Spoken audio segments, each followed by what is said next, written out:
I have never played modded Stardew. Let's change that, shall we? Come adventure with me into a new but still familiar valley as I explore Stardew Valley Expanded for my first time ever. And as always, I've got a little extra spice. No looking stuff up. That's right, it's a blind playthrough too. The vanilla wiki is available, but any info about Expanded will have to be discovered exclusively in-game. This apparently massive mod comes with its own farm layout, Frontier Farm, which henceforth shall be named Dice Farm. I look like this time around, new shirt, new me, and I'm guessing if you're here, you've probably seen this intro already. So let's just get down to business. I walked onto Dice Farm and man was it a mess. I was immediately greeted with some new tree types, and in my new house, the starter pack was also a new tree.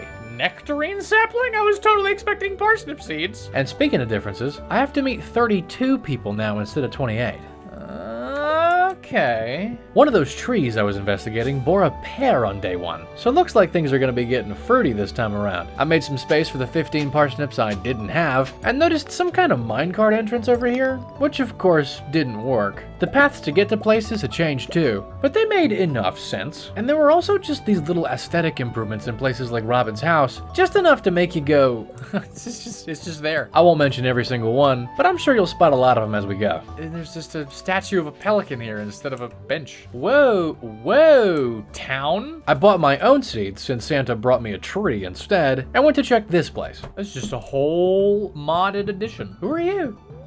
Olivia. So there's a whole new person right there, and her son, Victor, makes 2. I introduced myself to some of the others I knew a little more about, but Have you met the other farmers in our community? I decided I needed to investigate what that meant. Blue Moon Vineyard. Blue Moon Vineyard? Where am I? I'd have to guess maybe Blue Moon Vineyard. Meet Sophia, the really shy owner of Blue Moon Vineyard. You have a shipping bin and you sell people stuff. You do the same thing that I'm going to do. A competitor? I got competition in this valley, do I? This ought to be interesting. The wilderness, like Cindersap, was a good bit more grassy, where I snagged my first spring onions and... Is this place just full of farmer? Who are you, Fairhaven Farm? Meet Andy, the owner of Fairhaven Farm, complete with a Joja hat and everything. I also stumbled into some pathway in the southwest, just past the Hat Mouse's place, that led to some really massive forest area. This place of forest now. Okay, this is a whole thing on its own. I gotta get out of here. I can smell that this place is thick. In an effort to not overwhelm myself, I decided to throw the rest of my energy at clearing up some of the farm and planting those parsnips I had to buy. I also planted my fancy little nectarine sapling, rearranged my house for maximum feng shui, and conked out for the night. I had gamer dreams that night and scored level 1 foraging. I picked the day's pear from the pear tree the next morning, watered my parsnips, and stumbled around with all the altered pathways in my attempts to get to the beach. At that beach, I scored this oh so beautiful bamboo pole. In the vanilla game, vanilla means no mods added if you're new to the world of modding, like me. Anyway, in vanilla, I learned fishing is a great choice in the early game, so I went to make some purchases to help with that strat.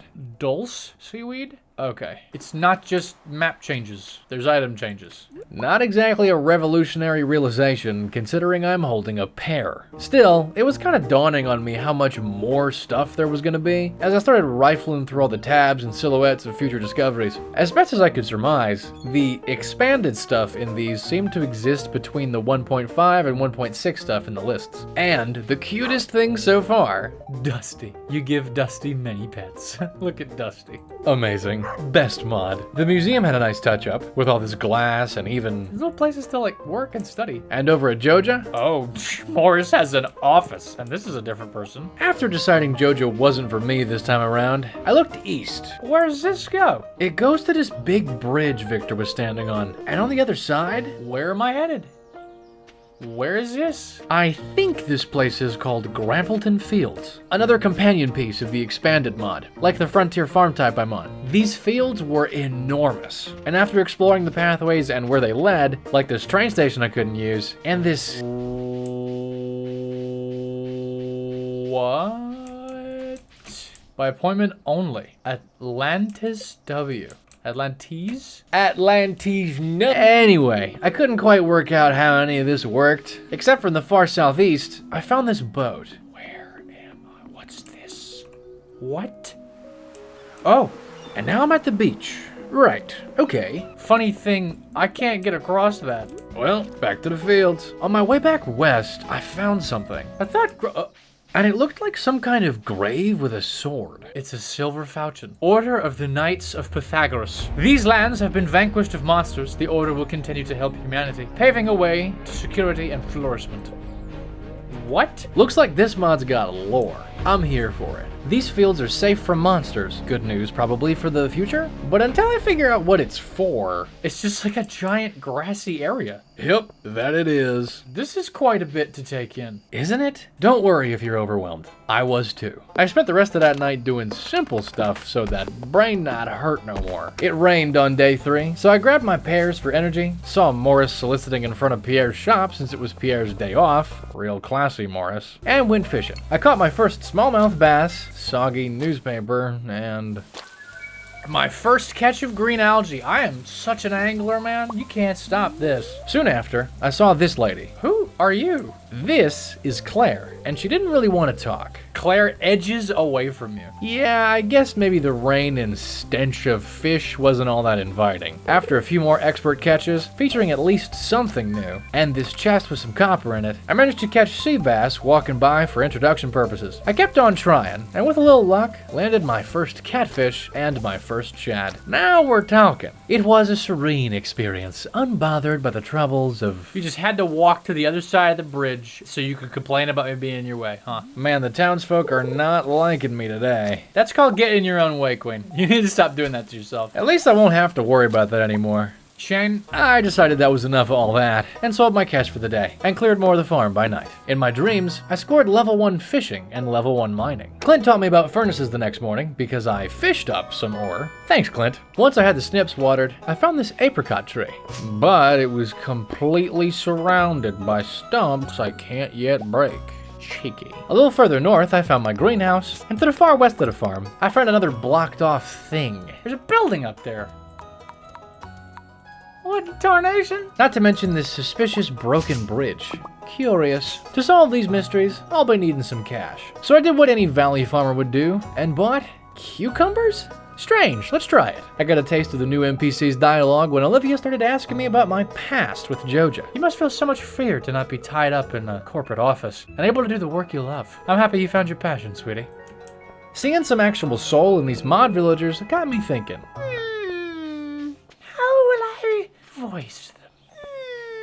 I'm still not sure how I made those sounds, but you might hear those new characters' voices wander around a bit until I settle on one. Anyway, I went ocean fishing that afternoon in this new spot, situated between Blue Moon Vineyard and the beach, hoping to snag some new fish and some seaweed. My first catch of seaweed. How amazing. Write this moment down. This is my second catch of seaweed. I snagged a couple more first catches, including... fisherman, dulce seaweed. One achievement down, baby. And my first mod fish? I scored one more first catch and passed out with my 9 gold. While drooling in the sand, I dreamed of... Level 2 foraging. Very good. Level 2 fishing. Amidst all my junk mail the next morning was this letter saying the path to the mines was open, baby, and I'm all about them mines. I sold most of my fishing haul, pulled up my first crop yield, watered these mysterious cucumbers, and went off to mine. But where is it? This sign was so kind to inform me that the mine's a bit further north now. And up here... What?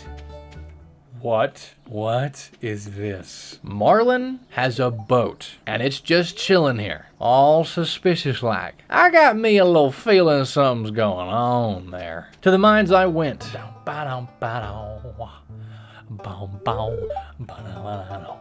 The dialogue here seemed a little more in depth, but I still ended up with that classic rusty sword. Works for me. The mines were not different from the vanilla game in any way from what I could tell, so despite the very displeased Spirits Day, I managed to get all the way to level 18, featuring these swanky leather boots on level 10, and this on level 13. Okay, diamond, okay? On that cave floor, I dreamt about level 1 farming, level 1 combat, and level 2 mining. The rain saved me from the trouble of watering on day 6, and I got some mail from Marlin and Willie. I was particularly interested in Marlin's, since the Adventurers Guild had a bit more allure with that mysterious boat at play. I ran into Claire again on the way to buy seeds, but she didn't seem to want to talk, so I stalked her. I know this is probably really creepy. I've tried this method in a different life and it was super unsuccessful, but I'm just wondering where you're going. And in the end, she waltzed into Joja at 8:50 a.m. So you entered before it was open, so you must work there in some capacity. I also ran into Martin, the guy I'd seen working the register at Joja. Guess the mod makes these people actually exist outside of their work.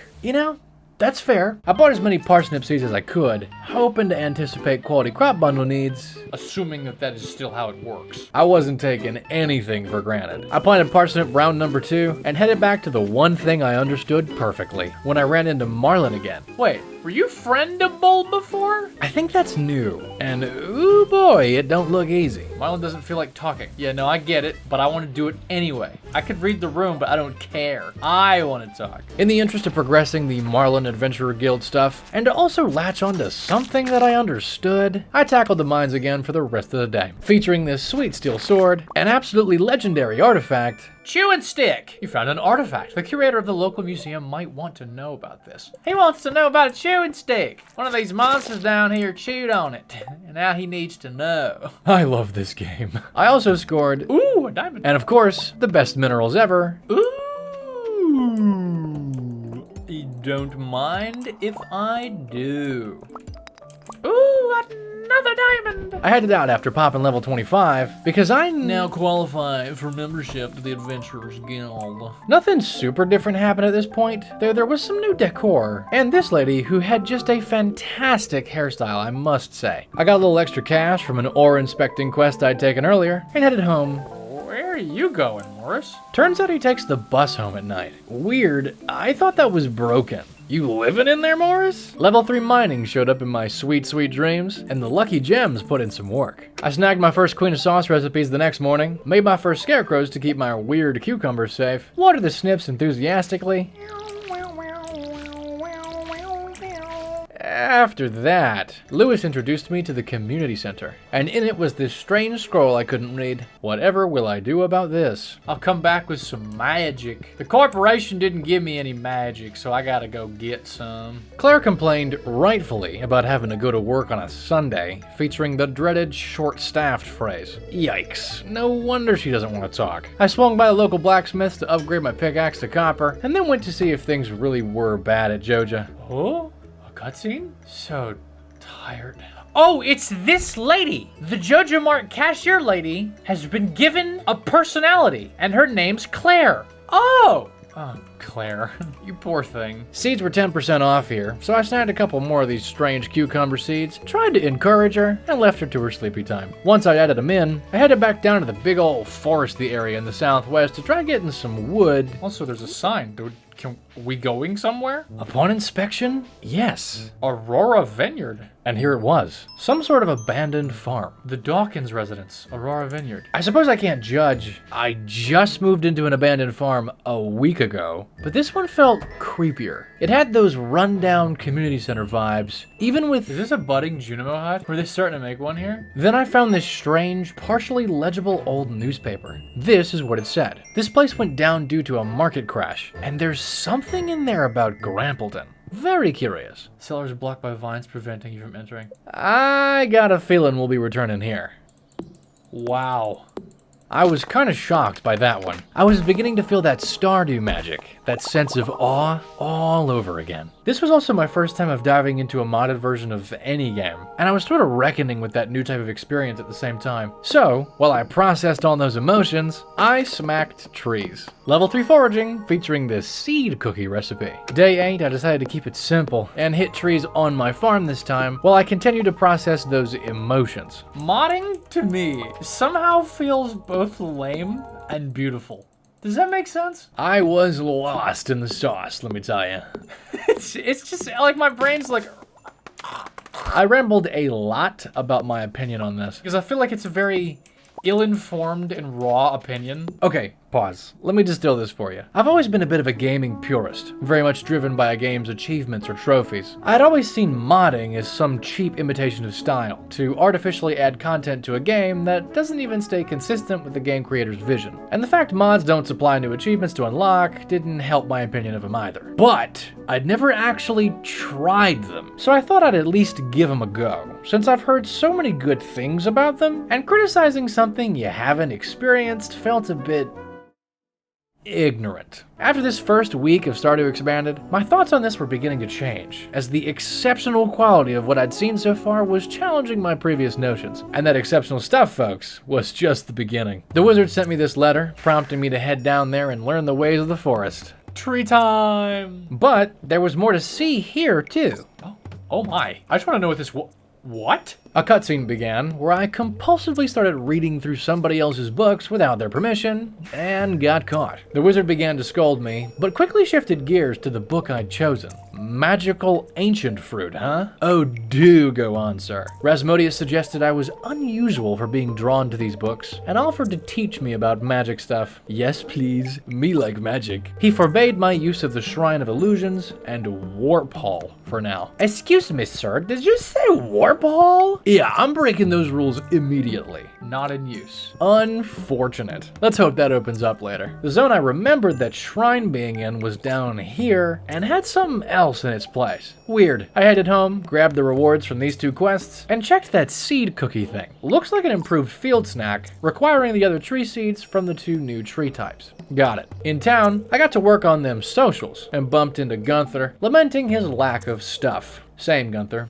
Same. I gave him the 2 artifacts I'd found so far, scored a little quest money for him, and spent it on cucumbers, which I smacked down right here. Then, with my new magic, I went to see if those community center bundles were gonna be any different this time around. Okay, spring foraging, construction, fall mushroom colony. That's looking like a yes. These are gonna be a little different. It looks like the construction bundle is a little more demanding, and some of these foraging ones have an extra thing to find. Well, alright then. I set off to find the other spring forage by night, and with this dandelion I'd gotten during my emotional turmoil, I polished off the very first bundle. 30 spring seeds? Yes, that will help with foraging. Finishing that unlocked this scroll and this scroll. Spring crops also has cucumber, makes sense, and the other seasons come with a new thing as well, which all found their way to the quality bundle too. The artisan bundle has these new additions, and the fish bundle's got some new ones added too, 1 to 2 per bundle. I stalked Claire once again to see if she also slept in the broken bus, and she does. And by the dim moonlight, I managed to plant and water all those spring seeds just in time. I gave away all my energy on day 9 just watering everything. I also grabbed my new copper pickaxe from Clint, turned in 5 of my saved items to the community center, and ate all the other fish I'd caught to fix that energy problem. Reinvigorated, I dove back into the mines, where I scored my first ring, a small magnet ring,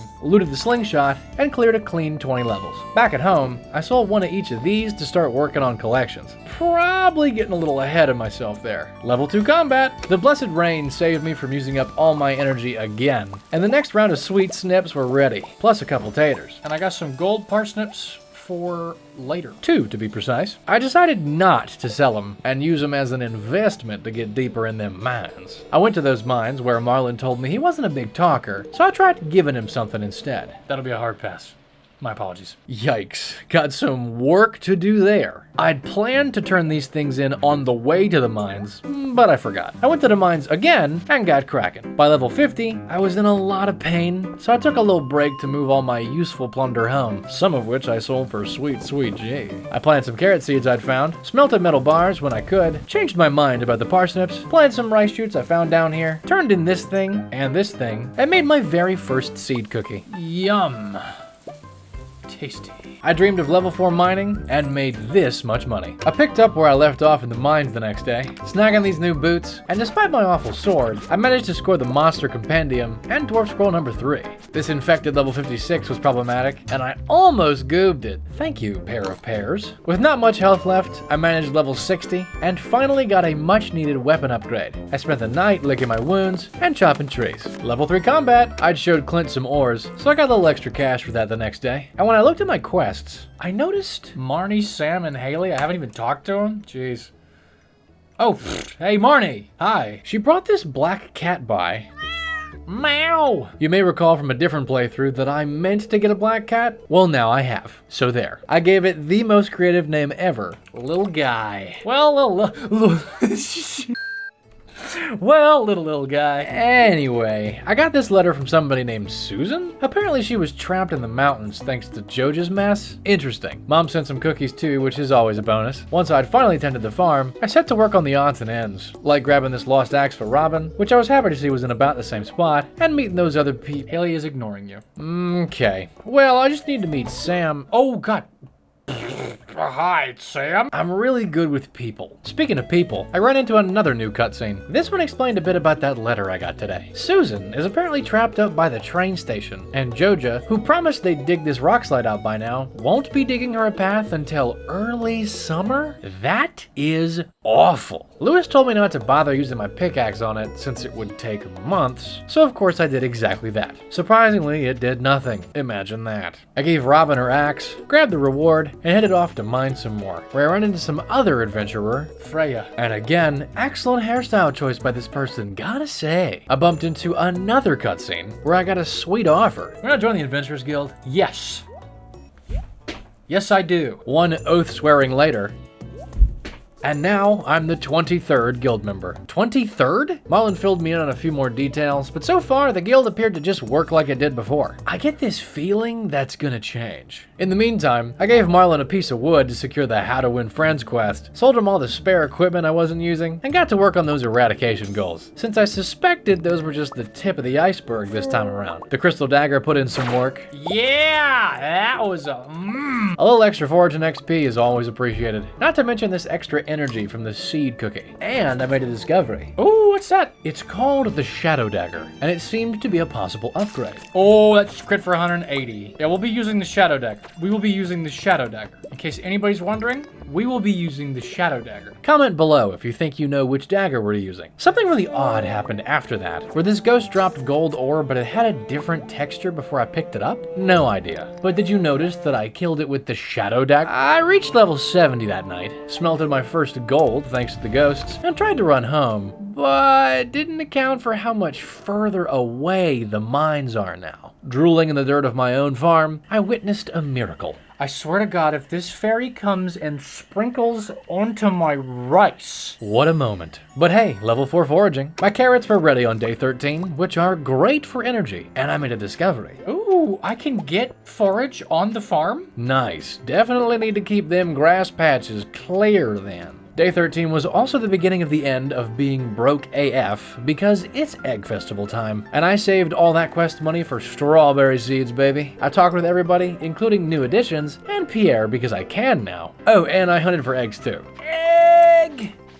I was real casual about it. That night, I started planting the strawberries. I should have set this up so it could be sprinklered. Can I recover? Yeah, I got a little too hasty there, but I did the best I could to recover, as it were. But for some reason, I did it as though I was gonna have quality sprinklers, probably because I'm a goober. Level 2 farming. On day 14, you can now actually see the farming mistakes I made. You're welcome for the eyesore. Give me my glorious, glorious spinkies. I put down the spinkies where I could, found out the spirits were very happy, learned coleslaw from the queen, turned in the green bean to the bundles, and found out I could go back here? I walked right up to this thing, but ignored it because I thought it was a tree stump. While editing, I noticed it was a box. Suspicious. I gave Marlon a pear, which he didn't dislike, so that's a win. I grabbed my epic Shadow Dagger and got to work once again. Today's mining yielded the Master Slingshot, a second Shadow Dagger, a bone sword, a bomb that I used here, some Firewalker boots, a red mushroom, a purple mushroom, and of course more ore and minerals along the way. I called it at level 90 and made it back in time to sell stuff,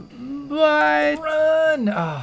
I did score level 5 mining, nabbing the miner perk, and level 4 combat. My clump of 30 forage was ready to go, and salmonberry season had arrived, so my energy situation was in a very good place. I stumbled into this sewers cutscene, which you probably think you know, but there's a key difference this time around. Get it?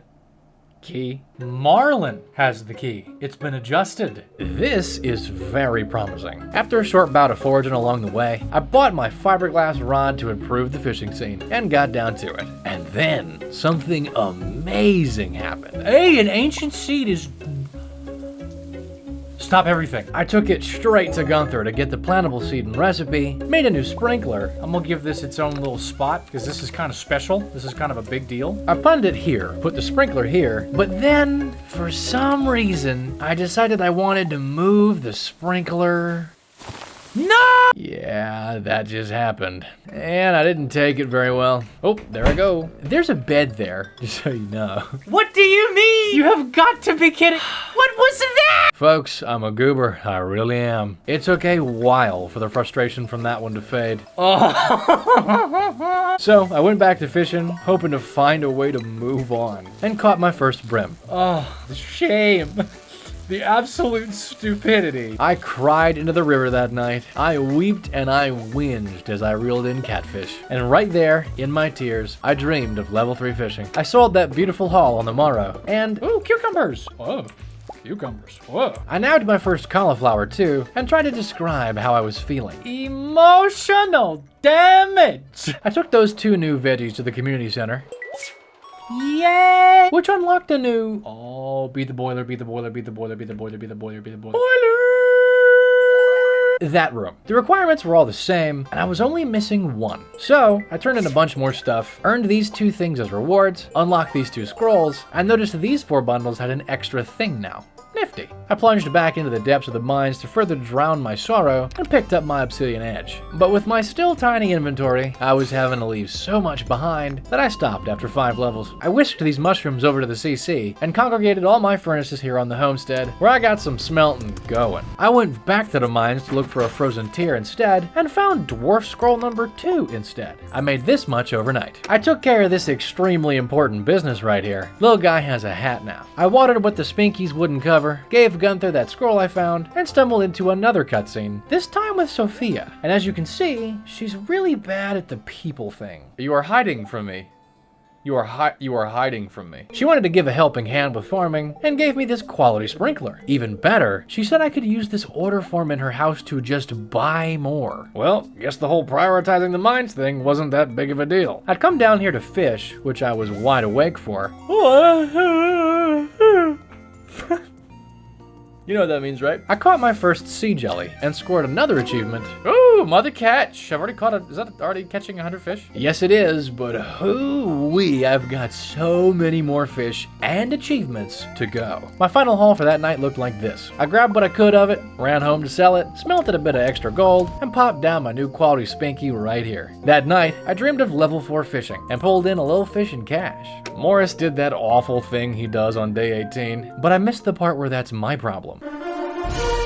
I was here to finally get this thing, so my pockets could actually breathe for a change. Then, I made the executive decision to make sure I got all those quality parsnips in time. Holy shit, just bought 198? Yeah, I didn't mean to buy that many, but I set to work on making it work. I decided to make a separate plot here, and expand this, rather than replant in the disaster section. This farm's gonna get nice and organized. I also retrieved these sold cucumbers and hid them from myself in case I needed cucumber seeds later down the line. Salmonberry season made it easy to recover all the energy that process took up, so I dove back into the mines and squeezed in 5 levels to secure the star drop.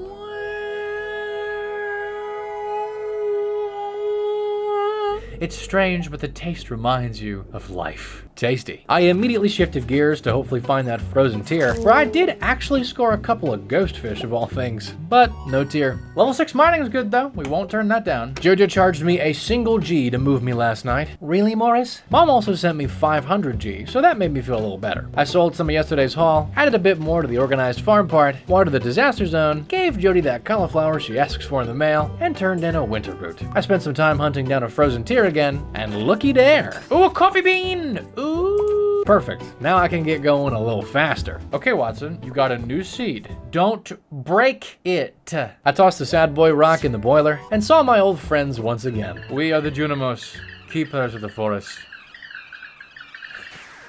Yeah, you are. The nostalgia was strong with this one, folks. Oh, sorry.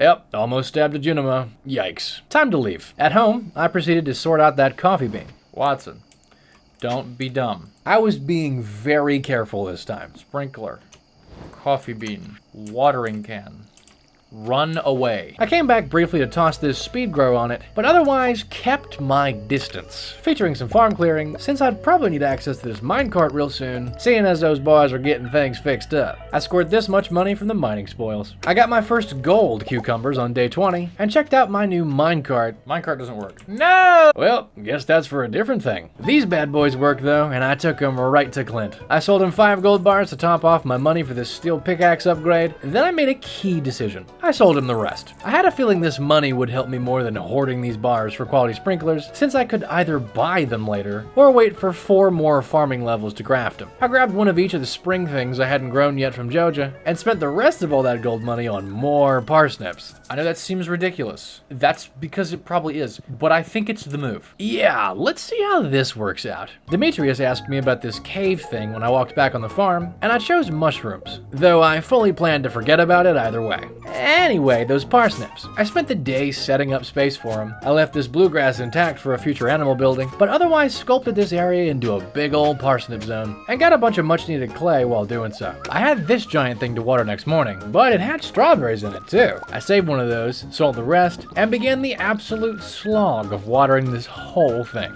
You may also have noticed I have to walk way over here to get the water. That added up. I finally finished at noon, thanks only to the free energy from salmon berries. I plundered my mine's chest for leftovers, and these 3 heavy hitters gave me all that energy back, baby. So once I'd smelted my first quartz, I got to work cordoning off this bluegrass area for safekeeping. I got a little rice in the process, and finished everything I could do without a pickaxe or a decent axe. By night, I made even more parsnip spots, and I made it home just in time. I dreamed of level 3 and 4 farming on my porch. And check out these strawberries. A chunk of those parsnips was done on the next day, from which I finished the gold parsnips grind already. Well, that was sooner than I expected. Once I'd replanted and harvested all the other things, I noticed cucumbers ain't half bad for energy. I decided to hang on to this batch and headed off to get my upgraded pickaxe, where I ran into another cutscene. Leia was harvesting green beans in what is apparently Pelican Town's community garden. I got a chance to be boastful, but I went for a humble response instead, and Leia seemed to appreciate that. Woo, that's all of them. No, it's not. You did not get them all. She gave me one to try, and now there's a little extra energy for later in my inventory. Thanks, Leia. And thank you, Clint, for this sweet steel pickaxe. I elected to buy out on copper ore from him too, because I can now be not afraid of passing out. And also, copper is very important right now. I turned in these and these on the way to the mines, decided to double back to drop off all the new things and smelt some copper, and ended up smacking these big old rocks instead, where I questioned this minecart. It must be to a different thing. It must do something else. I started adding spinkies to the farm, piecemeal, until iron was the limiting factor. I also decided I'd water this messy section by hand, and put these guys to better effect in the organized section. Watering all this once again relieved me of much time and much energy, such that it was very much sleepy time when I was done. I made a little something to work with overnight, so after a small batch of parsnip harvesting, and a much larger batch of watering, you know, till 1:30 p.m., I headed over to Clint to commission that copper axe upgrade. I spent the whole rest of the day looking for more copper, so I could make as many sprinklers, spinkies, as possible. I also got lucky with Dwarf Scroll Run! That's right, I got Dwarf Scroll Run. Definitely good news. The Monster Slayer goal for these nasty things popped too. Progress is progress. And on the way home, I'm going to pass out on my own farm. I still hadn't quite gotten the timing down. Level 5 combat came to me whilst I drooled in the dirt, where I chose Scout. Day 24's harvest yielded my 4th gold cucumber and a lot of parsnips. I boldly planted all the rest of my parsnip seeds and invested a little stone in a functional and somewhat aesthetic choice. In other words, I put one of these everywhere a spanky goes to keep my brain from going poo-poo while planting. I decided to go to the flower dance afterwards, since I figured it'd be interesting to see how the mod villagers would behave. They had some things to say, but not a single one of them danced. Hopefully I can fix that next year. I spent the wee hours of that night watering aggressively, and managed to get them all saturated in the nick of time. Finally sleeping in my bed, I dreamed of level 5 farming, where I chose the tiller perk. And hey, those parsnips didn't do half bad. I was so happy to see rain on day 25. No watering required. Not to mention these lovely straws that come to bear once again. I finished up the little pudding flooring where the Spinkies go side quest, even managing not to destroy my coffee plant in the process. I sold the yield, but kept more strawberries back again, with plans to make seeds out of them later. I went to Robin to finally build my first farm building, and weirdly, she asked me where I wanted to build it. Grampleton Fields was an option. Sadly, I didn't have enough wood, which is needed by basically everything, so I didn't get to see any of this in action yet. I grabbed my copper axe from Clint, ordered the copper hoe this time, since my farm was definitely set for the season, and popped a few geodes while I was there. I gave Gunther the minerals and scrolls I hadn't brought over yet, snagged these rewards, and headed home to test out that axe on these annoying little stumps that have been keeping me from apricots for 25 days. Apricots, baby! And I got rid of these ones too. Then I mentioned a new theory. I bet you that minecart goes to Grampleton. That would make sense, because otherwise it would be really hard to get to my farm buildings. I was real curious about the whole Grampleton thing. I'd stocked up seaweed in this fishing chest out here, and once I'd gotten all that lugged over to Robin's, featuring having to sell a small amount of hardwood to cover the money cost, I had Robin make me a fish pond on my farm. Because I have to clarify that now, I think. I spent the rest of the day hunting for iron and coal in the frozen mines, where I dreamed of Level 6 farming, I can make a hedge fence now.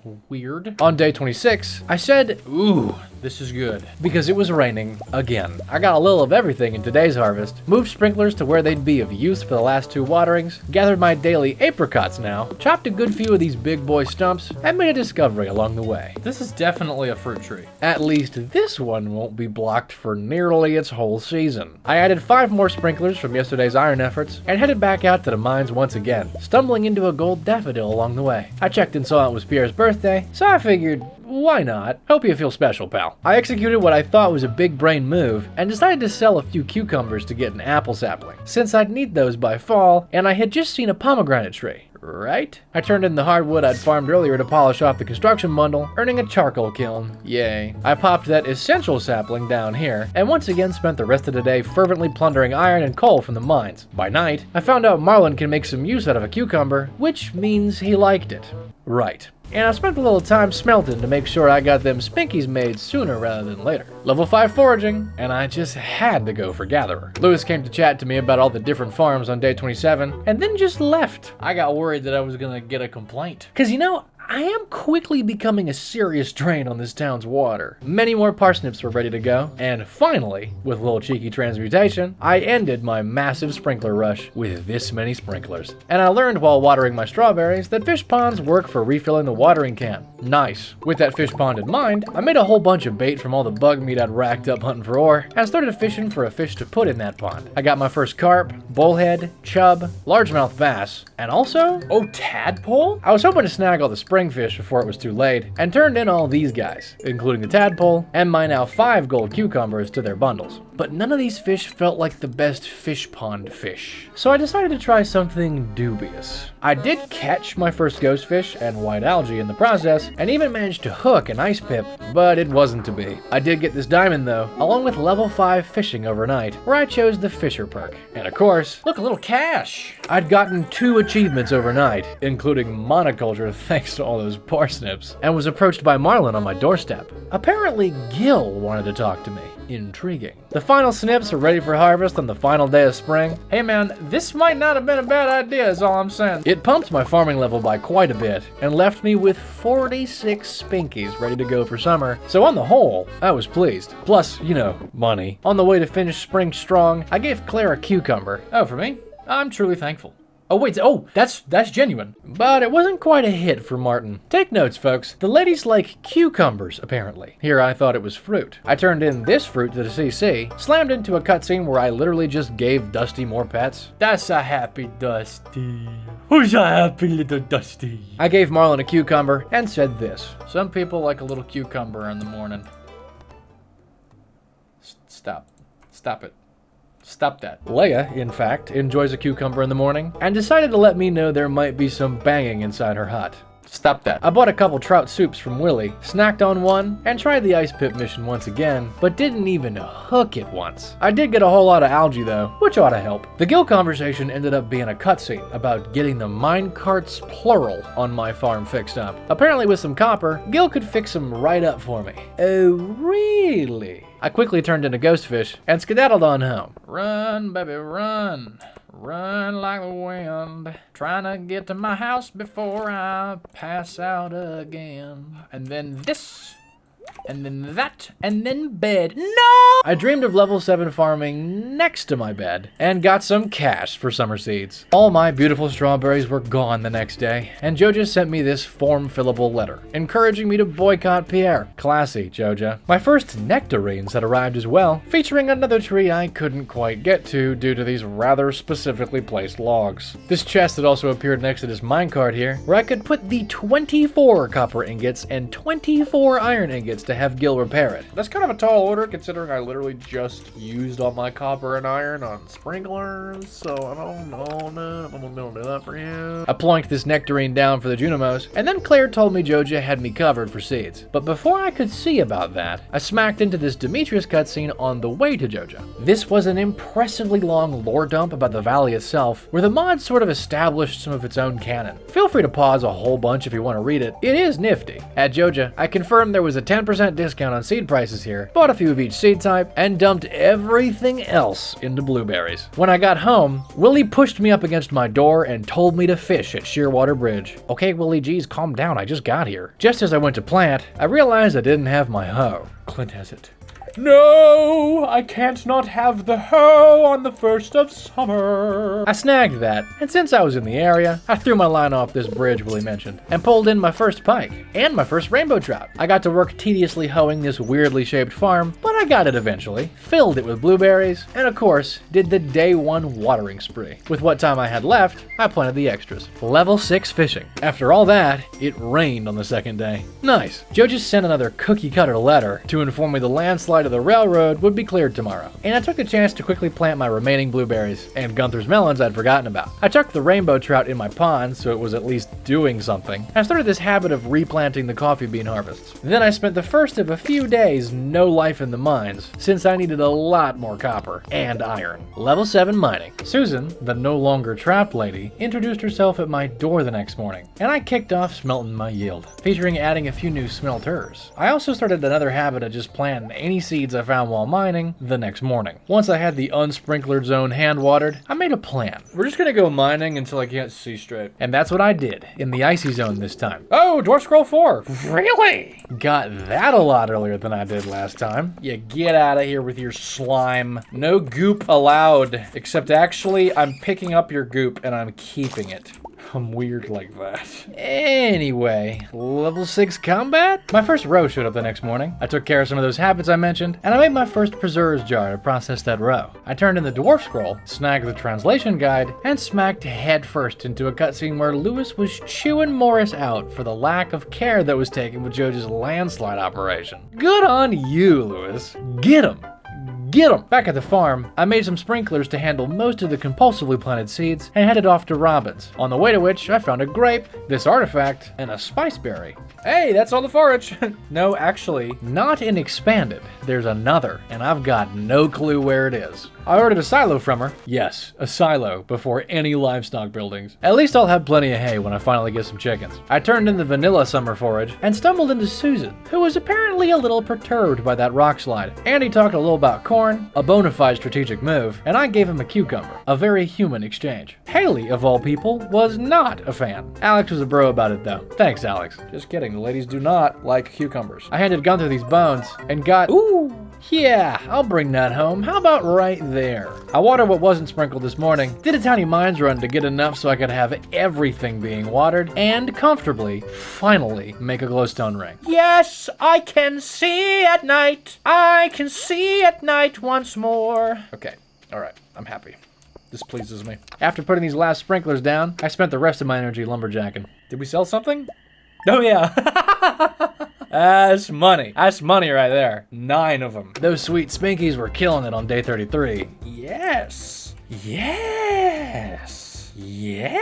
Susan sent me some extra melon seeds, and between that and coffee, I need more sprinklers again. I just can't stop myself. So I spent basically the whole day in the mines again, with a pit stop to smelt and noticed that I got a yam. Where did this just come from? Yeah, apparently these things drop them? Weird. Was that in vanilla? Also during that pit stop. What? Huh? Where did that come from? Yep, I somehow didn't see that on the ground, right in front of me. Somebody run that back. Where did that just come from? What a mystery. The world may never know. I'm gonna go mining. I'm getting really confused. My head kind of hurts. Was it just sitting there and I didn't see it? Certified goober activities. I sold a few things for my storages next morning, along with my first hot pepper here, and had another mines day featuring finding this mining XP book inside of a slime, and came away with a decent haul. Level 8 mining. I got my first aged row on day 35, planted more coffee, and went to the station to see what Susan's farm looked like. Emerald Farm is adorable and I love it. I also checked out the train station. Oh my, oh. Nice. So that's how I can get to Grampleton. That is a weird door. The rock isn't here? It's over there now. But on this little cliff were a whole lot of graves, all seemingly adventurers from the guild who had fallen. Too bad somebody can't keep this graveyard, huh? If only I had some experience doing something like that. In that graveyard, I found... What is this? Rapier? It had some serious crit power and way cool lore, so I thought I'd hold on to it. I mean, come on, a rapier found by the graves of many fallen adventurers? Yes, please. East of the new rock spot, I could walk straight into this area. Yo, what? Yo, what? An interesting option. I'll take it. I decided to test that sword on the floors I hadn't finished yet. Whoa! Did it just crit every single time? Yes it did. I mined a bit of gold while I cleared a few floors, test driving the overwall somewhat weak but cool rapier, and stumbled into another sword. Ooh, what's that? Oh, well, time to test that. I reached the space boots too. Today was quite the day for upgrades. I made it to level 115 before it was time to go, sold all but one of each gem type I'd saved, and scored level 7 combat in my gamer dreams. Armor elixir? What does that do? I'm betting it involves armor. Or maybe defense? I got a weirdly large amount of roe the next morning. Noticed these crows were up to their old tricks, so I sorted that. And I gave these rainbow trout their fervent wish for 3 refined quartz. Sure thing, friends. I went to the mines again to get more copper. Wait, what's happening? Oh my goodness, what's going on? This doesn't look like the copper section of the mines. The elevator must be bugging out. Yeah, I couldn't help but finish those last 5 levels first. Jokes aside, I wanted the chance to find a prismatic shard to become available while mining for copper, which necessitates reaching the bottom first. Once I had the ever-loved skull key, I got to mining copper, where this happened. I then proceeded to walk away from it because I didn't see it and my inventory was full. By the grace of the spirits, I decided to rearrange my inventory before I got too far. How many copper ore did I say I needed?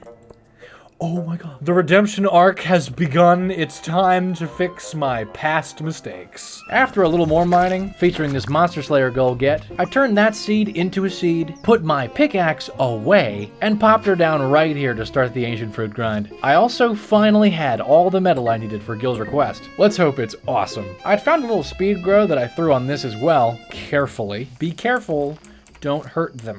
And I cleared the farm till I overexhausted myself like an absolute noob, so I couldn't even make it home. I did a stupid. Marlon told me Gil'd get those minecarts done by tomorrow, and I fixed up my 0 energy. That's right, I woke with absolutely none. That is ouch. Ouch indeed. A few of the miscellaneous things were ready, which I replaced with more, and I set out for some actual non-mining tasks, like popping a lot of geodes, donating a bunch of stuff, digging up my first lost book, going to Robin's to order something when she wasn't there, you know, Stardew stuff. That's suspicious. Yeah. Whoa. This seemed to be some kind of mini on-farm mine. Look at all the shiny. All right, you've convinced me. I'll mine some more. I figured out where those yams were coming from on this trip. Not to mention this birch end table. Did that bug have a table in it? That bug had a table in it. I almost made it home with my new table. I investigated those fixed minecarts the next morning, and it turns out they allow for navigation on the farm, kind of like mini obelisks. Okay, I admit I thought that was going to be a little more than it was, but it's still useful. I added my new table to the home decor, had Robin get to work on a coop for me finally, and set to work on what would be the final mines extravaganza for my Normie Sprinklers project. And as usual, I almost made it home. Another crow ate my blueberries on day 39, but aside from fixing that and adding more spinkies to the farm, this day was swallowed up by the luau, where I spoke to everybody and made the soup a little tangy with some old fish eggs, which apparently was a good move. Nice. By night, I retrieved the smelters and put down more sprinklers. I spent all my money on coal the next day because I was ready to finish the sprinkler project. I made a couple more preserves jars with 16 of it and spent the rest smelting so I could put the last of the spinkies into position. Success. Why did I decide to do this with this kind of sprinkler? No matter, the farm is ready to crush fall. I finally switched gears and set off to make sure I didn't miss any of summer's fish. Ooh, I remembered this. Yay! And I got lucky on the rainbow shell. Perfect. I'll have that when I need it. Before actually fishing, I got distracted clearing the farm and found an actual pomegranate tree. Good, covered there. I also discovered another way off the farm that I couldn't use. Curious. I finally got to fishing at 7 p.m. and look, A frog! Oh, Mariner. A frog! there were some spicy chests amidst the angling, and this right here was the night's haul, from which I saved 2 frogs for future plans. Here's how much I got from the sales. I decided to try for more fish and fishing XP the next morning, because I had a big plan cooking. I got my first red snapper, halibut, tilapia, and red mullet along the way, and failed my first octopus after a valiant 30-second fight with 0 tackle. I stumbled into another fighter at noon, and managed to land, Oh, a starfish. I like the little face on it. Willie did the cutscene where he discreetly tells me he has a boat. I sold him some fresh fish, and I kept on keeping on, catching my first tuna. That was all the summer ocean fish for the community center, so I pivoted to sorting out everything I had that I needed to bring there, and selling everything else. By night, I focused on getting a whole lot of wood, featuring finding another way to get off the farm that went here. And another achievement, I'm gonna just DIY. All right. hardwood fences. Again. In this life, I made him to keep the bluegrass safe. Level 6 foraging. Do I see blueberries? I think I do. I saw 549 of them, to be exact. And some melons to boot. I think I may have some blueberries now. I chopped just a few more trees because, remember, I had a plan cooking. I sold my blueberry yield. Sell! Nice. For being distracted by all the new shiny things in Expanded, this rate of wealth progress still felt really good. I bought this sapling I need to finish off this bundle and headed to the beach to execute that plan. Fix a bridge. Once that was operational, I made 3 key purchases: the iridium rod, a couple trap bobbers, and a couple trout soup. I strode over to the east of the beach, found my first sand dollar, and cast my newly funded line into the sea. A mere 2 Stardew hours later... What? What? Whoa. Okay, we're here. We're here in this moment. We're in this moment. This is a present moment that we are in. We're in this moment. We're feeling this moment. We're in this moment. Oh my god, I got it on my first try.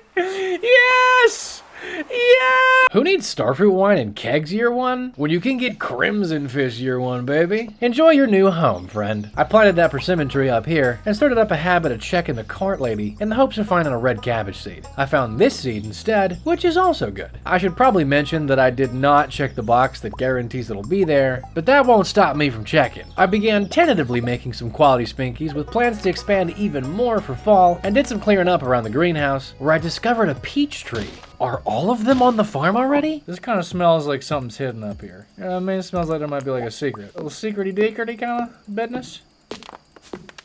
Yeah, I thought so. I thought you might be hiding a little something. Oh, it's just this. Well, I mean, okay. A free dehydrator ain't half bad. I'll take it. Demetrius found that a long time ago. I didn't even know this was here, Demetrius. I grabbed all my things to turn in, turned them all in, and there were a lot of them, including this 25,000 G bundle, so I didn't end up just losing the money for passing out. I got a crystallarium for the money, and conked out running home. Again, where I dreamed of level 8 foraging with the beloved keg recipe and level 7 fishing. Day 43 and 44, I messed up my recording. I got my face, my mic, and the game audio, but the game visual is just black. So, here's some incredible art to illustrate what happened. Day 43 was a green rain day, so everything was green. I popped a piece of jade in that crystallarium in front of my house, and harvested the miscellaneous section of my farm. I cleared up the clutter near my plants from the rain, and chose to run around and talk to everybody, so we could all see the dialogue they do, instead of farming up wood and fiber. And I can't show it to you. I also learned the scythe on grass for hay thing works on grass that isn't on the farm. Day 44, it rained again. Not green though, the normal kind of rain. I replanted with butternut squash during the miscellaneous section harvest, planted a new section of melons and squash to the left of my farm with those new quality sprinklers I made on day 42, and moved the chest inside my house to become the hide from myself chest, where I hid an extra melon seed. I bought 4 chickens, named Frenzy, Shala, Jeepa, and Beamy. I spent the rest of the day making big plans while mining iron. Things were fixed on day 45, and I showed a couple of those things I mentioned, so you can kind of see how things went down. I made some lightning rods to protect the crops, smelted a bunch of my iron from yesterday's run, sold Clint all my gold bars, and used that money to buy these 2 vault bundles because I really want to get to the desert soon.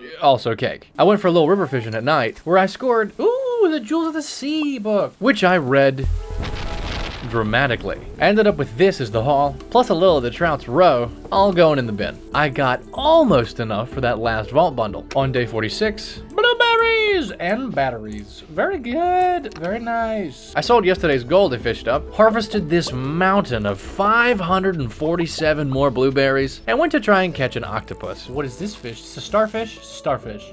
No, it's a pufferfish! Definitely still a win. I sold Willie my other catches, bought the final Volt money bundle without even having to sell the blueberries yet, and enjoyed a little celebration. Nice. Nice. 2 stars, baby. I turned in this spiky boy and this blue boy on the way out. I tried breaking this box, but nothing seemed to happen. But the cursor changed next to it. Odd. I went fishing to hopefully land a sturgeon, but I checked the wiki because I'm allowed to look up non-mod stuff, and it was too late. I fished on my farm instead because I was gonna need every penny if I wanted to pull off my big plans for fall. I dreamed about a bus that night, as well as level 9 farming, including a recipe for Yarn spooler? and those blueberries put in work. I got my first piece Of Crimson Fish Row. that'll earn some cash soon. I got a small harvest from here, continued to stock up on No Star coffee instead of planting it, and went fishing for a sturgeon again. I had some trouble with these guys, but after quite a fight, Gimme.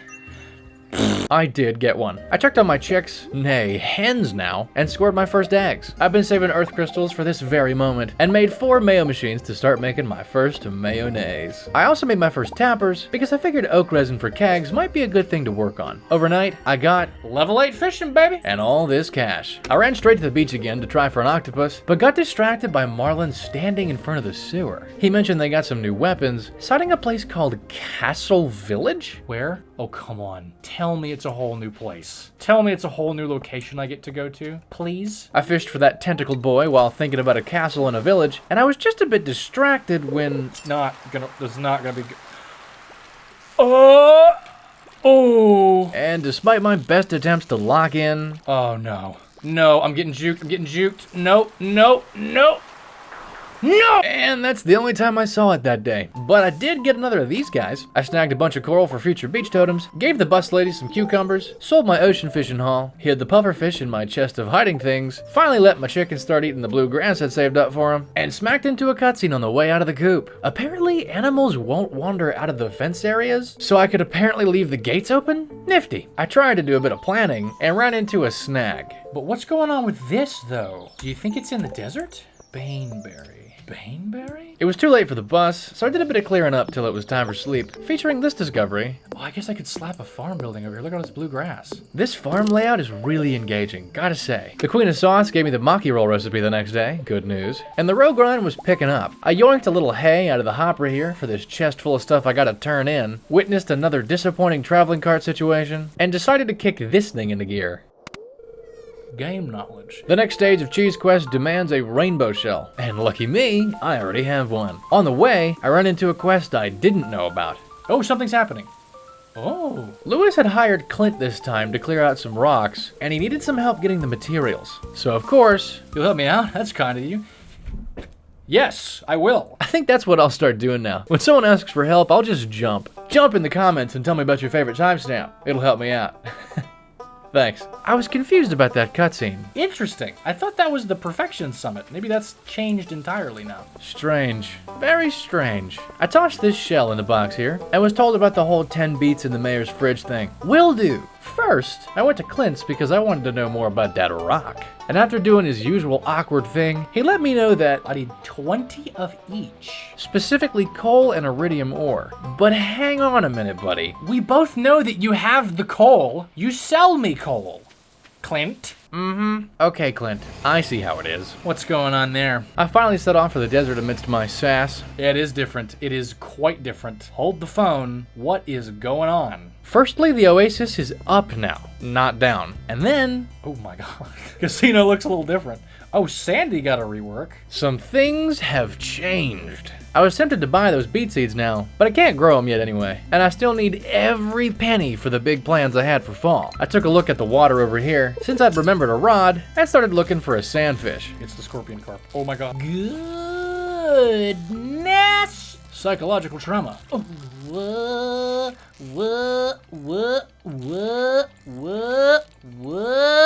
What?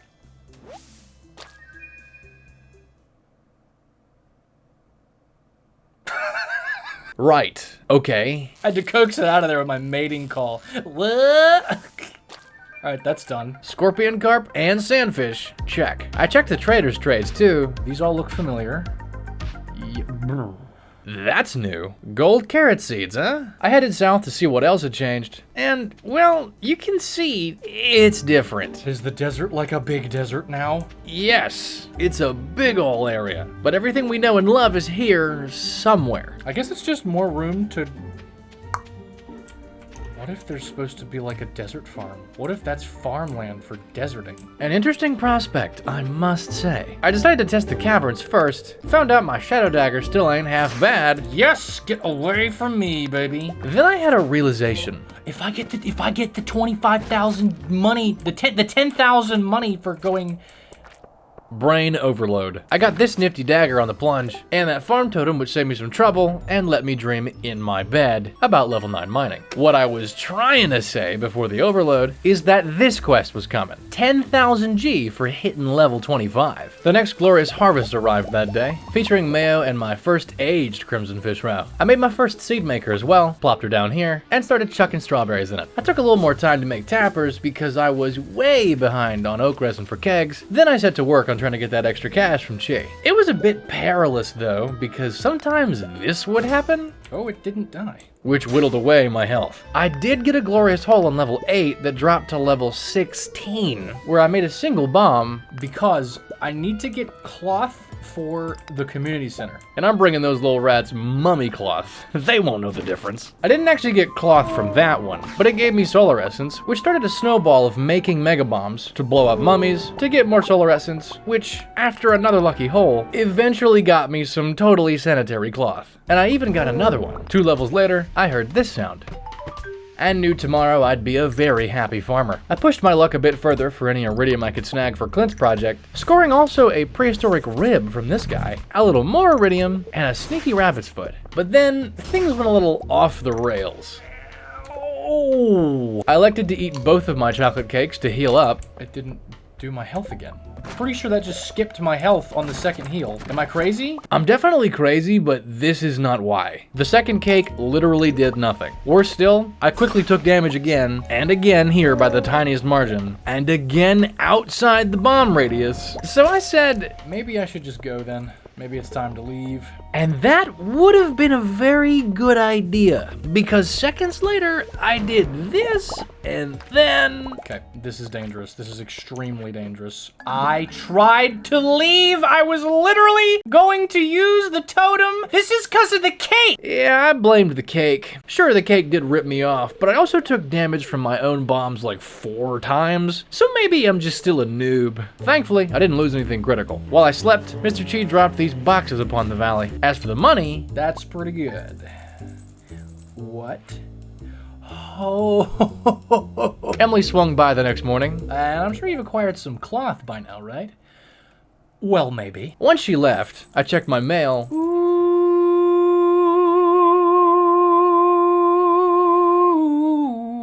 I got an extra 10,000 G. Nice. I got the last of the gold corn for the CC that morning, and having crossed 100,000 G in hand, I now had enough money for my epic fall strats. And the first step in that plan was to buy 400 wheat seeds, which I plopped into my big plan chest right here. I had enough to also afford this axe upgrade finally, and this max inventory upgrade finally. I also got an easy 750 of it back from this quest, plus a prize ticket. Easy. Lewis gave the heads up about how these prize tickets work. They're tickets for prizes. Pretty straightforward. I was gandering at my recipes late in the day when I read about that armor elixir I'd earned a while ago. Plus 15 defense. Void Soul? Yo, why do I need this? Where am I going? Void Soul? Where am I going that I need that? I decided to fish because I was now concerned. I scored the Homesteader achievement that next morning, and once the miscellaneous farm section was sorted, I towed him to the beach, hoping to get that octopus. While angling, I made an observation about Expanded. It kind of seems like there's more stuff added on the back end than the front end. And if Marlin having a boat wasn't enough of a clue, Armor Elixir, Grampleton Fields, and that giant desert section all scream new late game stuff. And right when I got distracted, the octopus showed, and I immediately lost it. Go figure. I went to fish in the river instead, and smacked into a Willy cutscene, and thank goodness I did. Willy told me there was a fishing spot deep in Cindersap Forest where I could catch this thing, the king salmon, which I 100% need for the community center. Thank you very much, Willy. After some attempts to snag the Dorado in the not deep parts of Cindersap, Yeah, get your stupid pike ass into my inventory. I can recognize them because they're jittery. They're like, yeah, I wasn't a fan of the pikes, but I did find one of these. what is that? What is that fish? What? I got a minnow. Okay, nice. First catch, baby. And soon after, I thought I had another pike. No, it's a Dorado! With that off the list, I decided to go looking for that spot Willy mentioned. But without tools, that was a bit of a challenge. Eventually, in the deep southwest, I found this river. I had no energy and no time, so I had to leave soon after. But I'd at least found a likely spot and my very first bull trout. I looked around for that baneberry on the way out, but no dice. I had quite a haul to sell when I got back, and talked a little about another theory. I'm looking at that Aurora Vineyard thing, and I'm kind of thinking it's going to be community center too. I don't want to, you know what I mean? Because it has that structure that looks like it's going to grow into a Junimo hut. You know what I'm saying? I had the bright idea to sell one of each non-big egg type for the collections before the hens were too happy to ever make those again. And just before bed, tried my one star fruit in the seed maker. And, ooh, that was lucky. Overnight, I scored level 10 farming, snagging the artisan perk, and level 9 fishing. Day 53 was the next stage of the big fall plan that many of you know well. George wants a hot pepper. Okay, that's not the plan, but man, that is still a weird one. Once all the lovely farm stuff had been attended to, featuring 2 Crimson Fish Row, and a quick trip to Clint's for my new steel axe, I headed to the desert on a Thursday. Sandy sells deluxe speed grow on Thursday, and I bought 500 of them. And of course, those 10 beet seeds. Back in the valley, those boys went in the big plan chest, along with a couple other fall seeds. I finally chopped a few of these big boy logs blocking me from trees, including this one, which I suspected was a persimmon tree at this point, and this orange tree I'd seen while editing the episodes for the Let's Play channel. None of those episodes went up before this video, by the way. There were no comments to help me this time. I also cleared the way to the secret woods, north of the Wizard's Tower, only to find a very different secret woods. I didn't bring a weapon and struggled with my scythe as I tried to explore the area. I made a few finds, like Poison mushroom. What is this? Rafflesia, actually. Master Cannoli had his own little maze. The north path led to him, and the south, A rare seed? That's so cool. That was such a cool thing that that's so cool. That is so cool, honestly. I'd previously found a path on the farm I suspected led directly here, and my suspicions were confirmed as I juked these slimes, where I once again chopped a big boy log. I grabbed a weapon while I was here, and noticed I got 2 rare seeds from it. My doubling perk happened with the seed. That is so cool. I headed to the deep forest this time, and now, actually able to clear things, I got to this clearing, where I found an ancient sword. That is way cooler than just digging it up randomly, gotta say. I figured I'd probably missed the king salmon time window for the day, so I went back to the secret woods and fished in this lake for a wood skip, and was completely caught off guard by an actually difficult fish which I quickly failed. I got a wood skip soon after, but I kept fishing hoping to hook whatever that tough one was again, and I did. I tried to predict its movements. Come on down. It didn't come back down? Honestly, how dare that fish not be predictable? I headed back towards my direct home route, but was smacked by this slime that slowed me. Don't do this to me. You're gonna cost me 1,000 gold. A few moments later. Oh no, the slime actually did it. It actually cost me 1,000 gold. No! I dreamed of level 7 farming on my porch. Day 54 was the big day for the big plan. Because today, ladies and gentlemen, we choose violence. Let me explain. Today is the final day these awesome blueberries will produce, so I'm going to destroy them. That's right, I'm breaking them all by hand. In fact, I destroyed everything except these butternut squash and melons because I still need quality ones of those. Why, you ask?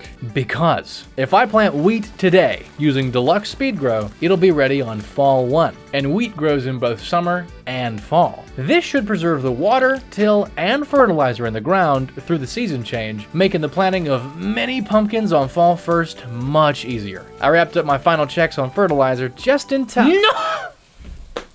Come on with it! Next morning, my glorious handiwork was clear. I didn't miss a single spot. I made a few aesthetic fixes, scored 12 eggs because apparently I don't love my chickens often enough, and consequently made a to-be-processed chest right here. I had Clint pop all my geodes, got all this, bought a little copper and coal, turned in what I could from the haul, sold the rest, smelted the ores, and used those ores to patch in this one sprinkler that used to be a scarecrow spot. With a little transmutation, I was able to make a few more quality sprinklers and toss them down in this last-minute western expansion here. I bought a few seeds from Joja to help keep those spots at least watered and tilled till fall. The squash and melons are ready just in time, and I threw wheat in all those spots just to make sure the fertilizer made it through too. Those batches did provide enough for their respective quality crop bundle needs, another win. I elected to hide these guys for myself, in case I needed them later, and started heading south. The cart lady still didn't have red cabbage seeds, but I did grab another rare seed from her. Then it was into the deep forest to fish, where I realized I didn't have a trap bobber, or to make one. I ran to Willie where I could buy one, but couldn't get there.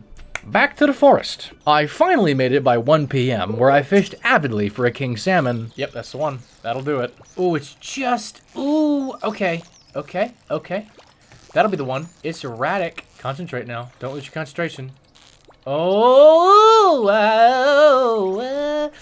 Concentration is not my method of locomotion. That's not even making sense, but I'm catching the fish. Got it. And my first thought? I wonder how that thing is for roe. But then... Oh my. Why are there... What is going on? 3 ancient swords on the ground, gotta say, did not make me feel safe. I decided to retreat and fish for more kings, just in case I needed them for something else. I got a dorado, apparently those can be caught here, another of those bull trout, and then came across another toughie. Ooh. Concentrate. We got a jittery boy. Hold on now. Concentrate, please. Concentration is the key. Focus your brain on the green. Stop being a dumb. Just catch the fish. Yes. What is this? A butterfish! Well now, that's good news. Didn't know that was gonna be here. They weren't all wins, let me tell you. Some went more like... Ooh, ha, ho, ha. Yeah.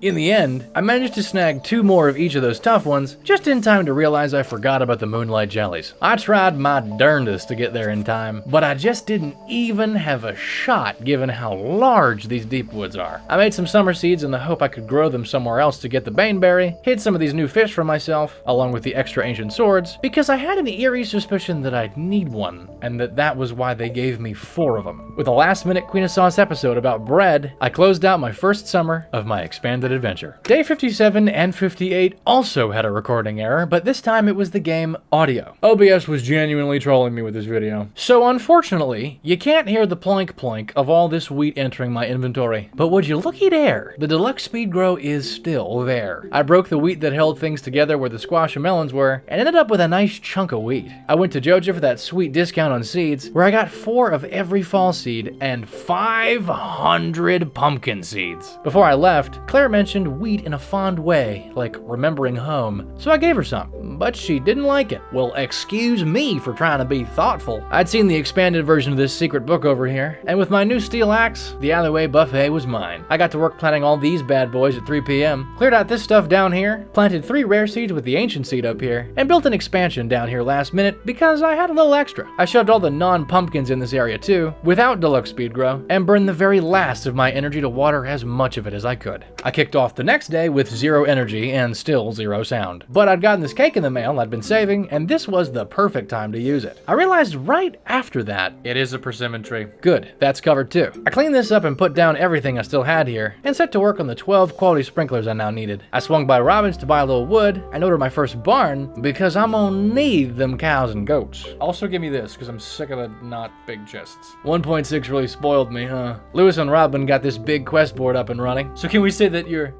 on board? I think that would be appropriate. I think you Nailed it. Anyway, at Clint's, I bought everything I needed for those 12 spinkies, including the 20 coal he needed me to get for him. I also drained my remaining coffers on copper ore. I swung by the waterfall in the north of town to... Whoops! Exactly. I pulled in the angler pretty quickly, and went home to use all that copper ore for making more furnaces, which I slapped down right here. While I waited for that to smelt, I grabbed all my items I've been saving for community center bundles, and turned them all in at once, finishing the specialty fish, lake fish, summer crops, and quality crops bundles, and getting these rewards. One less sprinkler to make. By night, I had almost all of that ore smelted, and got most of the sprinklers down. I started day 59 admiring my speedy pumpkins, getting the last apple I'd need for the CC, and converting a few more things I'd saved into seeds. I polished off the remaining sprinkler needs, and started trying to figure out where all the rest of the fish would be for the bundles. The only expanded one I hadn't found yet was this goldfish. I decided to knock out the remaining ocean ones, where I found this cockle in the sand, bought 10 of these things to catch the crusty boys, and got me a sardine by noon. The rest of the ocean stuff required rain, so I decided to try this bridge for the goldfish. I found a challenging one early on, and was surprised to find A butterfish!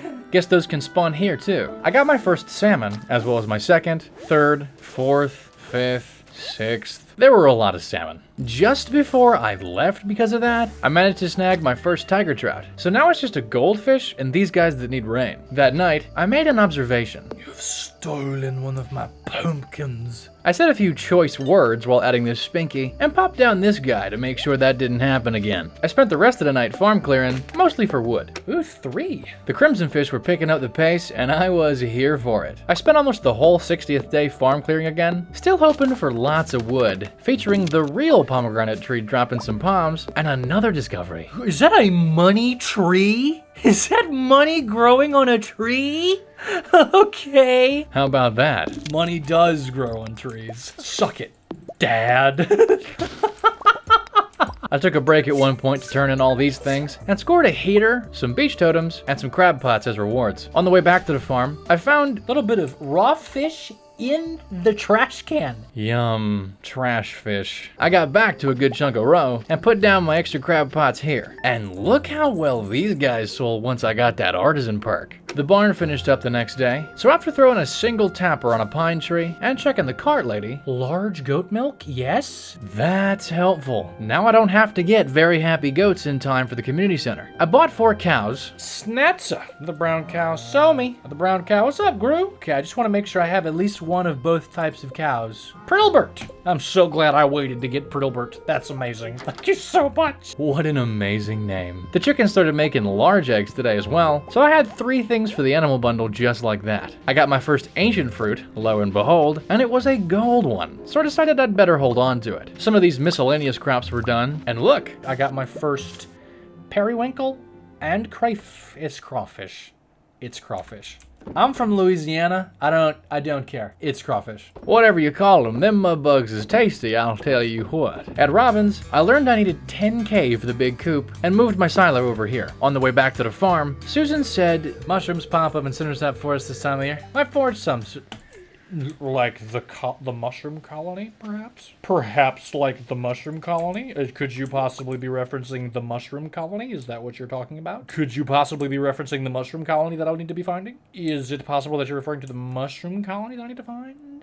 So I went to check. Oh, but there it is, mushroom colony. Thank you, Susan. I hunted down a second one for shipping collections, made some fall seeds for any surprise fall forage needs later on, and turned in these things, scoring some more fall seeds for finishing this bundle. Claire edged away from me again on the way home, and I planted some of those fall seeds to see if it could produce a mushroom colony. Because if they did, then I still had a chance at getting the baneberry. The eggplants were ready on fall 6, and I headed to Pierre's to sell stuff for that last bit of the 10K for the big coop, and give him this trash can sashimi before he got the shakes again. But I forgot to give him the sashimi. I ordered that big coop upgrade and set my sights on a new crafting station, the butter churner. So I swapped in a frozen tier here for that. Then I tried to rationalize why I forgot to give Pierre the sashimi. I have honor. All right, I'm an honorable kind of guy. I'm not the kind of schmuck who would give somebody a fish out of a trash can. What do I look like to you? Then I found out I didn't have enough money to go to the caverns today, so guess where I needed to go? Sashimi. Pierre, I'm gonna bring you some trash fish, and I'm gonna sell you a couple of things. I am that kind of guy. I bamboozled you. I'm gonna bring you some fish straight out of the trash can. I don't even know why I did all this, because I don't even have the quest about Pierre and sashimi. And by the time I had the money to go to the caverns, It's a little late,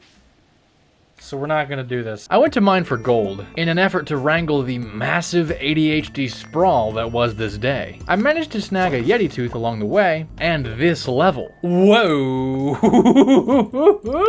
And just before I left with my 123 gold ore, What did I just get? Squire's helmet? so of course I had to put that on. That's it, I'm keeping this one. Level 8 combat, giving the haste elixir recipe. Where are we going that we need that? I made my first butter churner the next morning, smelted my bounty of gold ore, gave Claire an apple so she'd stop being edgy. Stop being so awkward. I'm not weird. All I did was stalk you like twice. Come on. I'm not like I'm not like the other guys. Anyway, I bust to the caverns, grabbed one of each of these for the exotic bundle, and delved. This dude dropped a spicy eel really early, so I delved on, with a little extra luck and speed. I lacked a better weapon, and my pickaxe took 2 swings for every rock. But you know what I did have? I need some armor. That'll keep me safe. Spoiler alert, it will not be keeping me safe. Are you... I'm gonna die. I'm actually gonna die. No! Didn't die. I got some lucky nodes. Hello? Wait! I don't want to die right now. I don't want to die right now. Ow. I don't want to die right now. I don't want to die right now. Ow. Things went pretty smoothly after that. Honestly, okay. Okay. Whoa, whoa, whoa. That's the end for the day. That's all the mining I'm doing. I was just happy to be alive, man. This is what we got. Ooh.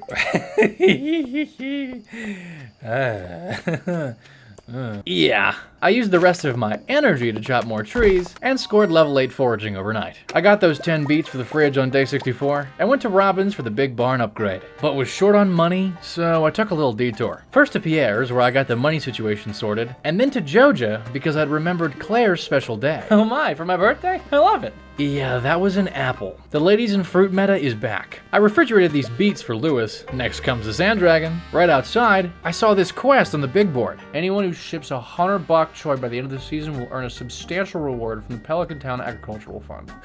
That's fun. I want to do it. Let's go get that tax money back from Lewis, baby. I finally made it back to Robin after all that and ordered that big barn because while I don't need happy goats anymore, I do need pigs. I made my first keg that day too, and started making pale ale for a certain someone. Some of that bok choy started going in this new and improved miscellaneous section. I then took the bus to the desert because I wanted to test the desert being a farm theory, but no, that doesn't work. I guess it's just big to be big. I did bring an axe though, with the plans to get all this wood. I scored Woody's secret along the way, more wood for me, and back home, I sold all but 10 of the coconuts, hid the rest, and started work on a small addition to the farm. I got a cooking recipe in the mail from Claire. Nectarine fruit bread. Is that like banana bread at work, bro? And also, the fair's in a week. Let's hope I don't forget about that. I planted extra bok choy in this extra spot and took a look at my collection so far. Is that an Aladdin lamp? It's a sword. And I checked out that haste elixir recipe. 3 spicy eels, sugar, void essence, and void soul, and you get +3 speed. +3 speed? Apparently, these two guys can stack, and there's an attack variant too that I haven't yet found. Where am I going that I'm going to need these? I want to go there now. I fished in the rain for that walleye, which I snagged by noon 30, and towed him to the beach, where I snagged my first of these crab pot fish. Here's how the fishing collections were going. I elected to save the lobster because I recalled Gus will ask for one eventually, and I pulled in my first sea cucumber, super cucumber, and a sweet 3 eels. Next morning, check out the pumpkins, baby. I was quite proud of these pumpkins, but pride cometh before a fall. I drained the silo so I could keep farming hay, took care of all the processables, and picked up a whopping 494 pumpkins. I was a proud farmer that day, but then came the fall. Closed on Wednesdays. Yep, and now I have nowhere to sell these pumpkins to get the second harvest seeds. No, man, because my speed grow. I can't sell to you. No, this is not okay. No! If you're wondering why this is tragic, I was trying to execute the big brain, deluxe speed grow, triple harvest strat with the pumpkins. But if I can't plant the second set today, then there simply won't be enough time to pull it off. And folks, I couldn't buy the second set. I don't think there's any way I'm going to magically materialize about 40,000 G in the next however many Stardew hours. So I decided to just go for a double harvest and grow wheat in between the two, except for however many pumpkins I could afford after buying enough wheat instead. Oh, Pierre, I hate you so much right now. After planting 39 pumpkins and more than 400 Stupid wheat. I popped down 3 sprinklers for the bok choy and turned in 7 more things to the CC, finishing the night fish bundle, leaving the only fish I still need for the aquarium, the goldfish. And I had 0 clue where to find it. I tossed a couple tappers on the non-oak tree so I could get the different tree juices, and took a nap with them too. I chopped trees while waiting for Marnie the next day, bought 4 ducks from her, named Sata, Snownu, Frotzy, and Fady. a goat named Bracello. and a milk pail and heater too. I made use of that pail to get my first milks. I sold one of them and started churning another. I took this quest from Sophia on the way to Pierre's, who was now open. I sold the absolute traitor my gold star pumpkins, invested 10k of that in a gold pickaxe upgrade and a bit more into coal, and decided to sell my silver star pumpkins to this selfish little. I had Robin upgrade my barn to deluxe and bought 540 pumpkin seeds in advance from Claire just to make sure I didn't make the same mistake again. And I invested the last of that money into more coal and lots of copper ore. I got my first butter back home, started making coffee in my 1 keg, and began a smelting, chopping, brewing, and tapping loop until the inevitable Betty Bye. I got a little grown forage on the next day, some bok choy, and a not gold ancient fruit that I dropped into a seed maker immediately. I got an achievement, artisan, for making my first cheese press, and after a bit more chopping and tapping, I made a key observation. Gold butter. Is that because I used gold milk? Unlike cheese, butter's quality seems to come from the quality of the milk rather than the size. I'll be paying attention to that with how I choose to use my milk. I decided this area over here would be my keg zone for now, and took the chance to deliver a few items to complete a few quests, during which I ran into a Claire cutscene. Prices had gone up for the salad at Gus's saloon, and Claire couldn't afford it anymore. So, I bought it for her. Poor thing, Joja isn't even paying her enough. And would you look at that attention to detail, it is 220G now. Or was it always 220? Candy! It's 10,000 G. It costs birch syrup and birch water and sugar, and the birch syrup recipe is another 5,000 in Pierre's shop. Bro indeed. Big bark burger. Puppy fish? What? I finished up those errands and gave everybody a pumpkin since they were all here and all I really had was pumpkins. I discovered something about Willie. Do you love pumpkins? Willie loves pumpkins. I didn't know that. I fit in 1 extra errand here, and on the way to find Linus, I gave Marlon a pumpkin, who told me about black slimes, which are apparently really scary. After all that though, I couldn't even give Linus the basket because he was sleeping not on his sleeping bag. The stand-in wheat was done on day 69. There's that plank you missed out on before. I got my first Sweet potatoes. and once I had everything harvested, I replanted with pumpkins on the fertilized spots and bok choy everywhere else. I got my first birch water as well, and my very first pig named Guso. Guso ain't a goose. Guso's a pig. You thought Guso was a goose? No, Guso's a pig. I made a second butter churner, did some churning, and ran into Claire, who I tried to gift a pumpkin. You can't have this. I've already given you gifts twice this week. You can't have any more. Those are the rules. I ran a couple more errands, did a fair bit of chopping, made some kegs, and started brewing coffee a whole lot faster. After a bit more tapping to go with that chopping, I conked out for the night, dreaming of some respectable wheat money. I finished up with the bok choy planting, so I started being flippant with my extra seeds. The livestock fences were giving up around this point, but that's not gonna stop me from getting my milk, dadgummit. I sold some things to the betrayer, including a few pumpkins, to get to 30,000 G, retrieved my gold pickaxe, ordered the gold axe upgrade, and headed to Robin's, where I learned about the Premium barn? and it comes with an auto grabber and auto petter. And for that price, it better. I'd stopped in to do this because I need lots of wood to make them moneymaker kegs. I brought my opulent new pickaxe over to finally remove this meteor that was blocking whatever this thing is. Oh, but there's logs. And I just turned in my axe. At least I get this iridium today. That put me over the amount to finish helping Clint do his job that he was paid to do. He did cut me in on the take for the exact value of the 20 coal that I bought from him to give to him. I spent the rest of the day mining for more coal and iron and got level 10 mining in my gamer dreams. Early next morning, Oh, an explosion was heard at the railroad. yes, Clint got that rock. I smelted the ore and sold the rest from yesterday's haul and swapped this bad boy back to Jade. I got my first large cow milk that morning and added a few more kegs to the army. Then to the station I went, where I found Linus sitting in front of a grave. He spoke about the summit having good forage and also of the person in the grave. That's rough, buddy. I crossed past the place the stone usually is. How does this work? Because this used to be perfect. What on earth? Thistle, goldenrod. I can't deny it's nifty, but the 4x3 scene was a little wonky. This is very different. So how does perfection work then? So this one was emotionally confusing for me. Since the place I'd worked so hard to get to in vanilla was just available and replaced with an unfinished looking scene. Considering the quality of literally everything else so far, I was suspicious. Okay, I did not spend 20 iridium ore just to get some random nifty flowers. Something's going on there, and I don't know what it is. I smell something. I hid those nifty flowers away just in case they mattered more than I knew. Decided to change the orientation of the kegs because they were weirdly difficult to fill as a row, smelted even more ore, and did a coffee brewing and farm clearing loop in the hopes of finding the perfect spot for an oak orchard. I waxed a bit about the summit along the way. I can't conceive in my brain that someone would mod the game and be like, you know what I'm gonna do? I'm gonna remove the end game objective and replace it with a little joke. It's just a little bit of, it's just a forage spot. It's nothing else. In the end, I figured, worst case scenario, it could be because that was no longer the end.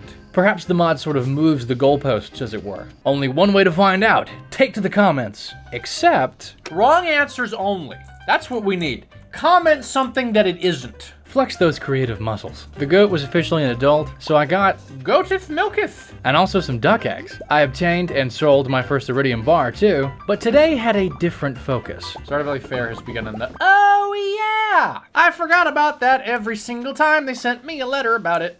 And now it's today. And now I'm here. These were the prizes, featuring Furniture catalog 2. at a steep price. I set to work on Stardew meta, including speaking to every single person here and setting these 9 things in my Grange. They scored me a new achievement, Blue Ribbon, for winning the fair. And then, just like in my Joja playthrough of the game, I said, Put 300 on green, mister. and proceeded to repeat this operation for 24 minutes. When I then realized, There's a cap. I can't have more than 9,999 at once. so I bought everything except the catalog.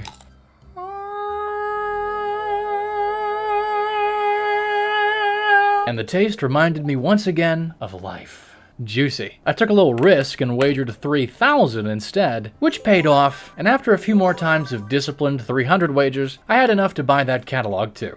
I'm going home now. I don't want to be here anymore. I brought that thing home and tried it out. You mean to tell me I can just get anything I want out of this? As you can see, I've never had a catalog before. So that didn't cost me anything and I can just put it down. I can't give it back. So I shoved it over here. Maybe one day I'll decorate, but that day isn't today. I doubled up on glowing and magneting. Ooh, we got a radius of light now, bro. We got some light. I put my first rarecrow down here, brewed the last of my coffee, and got some much needed sleep. I ended up with a whole lot of coffee. I commissioned a second fish pond from Robin, snagged my new gold axe from Clint, ordered the copper watering can upgrade, and had him pop all my geodes. I invested all my money in coal and iron ore before I left, gave Gunther everything I'd saved that he'd want, featuring Treasure trove! Nice. I got these things for my trouble. Don't mind those decorations, I'm not leaving those in there. I'm not ignoring decorations. My fences were well and truly in shambles by this point, so I got to work on some hardwood fences this time around. I had to contend with the Roman animals during the construction, during which I built an extra west section here, with plans for another coop to be crammed in eventually. I used my gaudy axe to remove these logs. Money bag.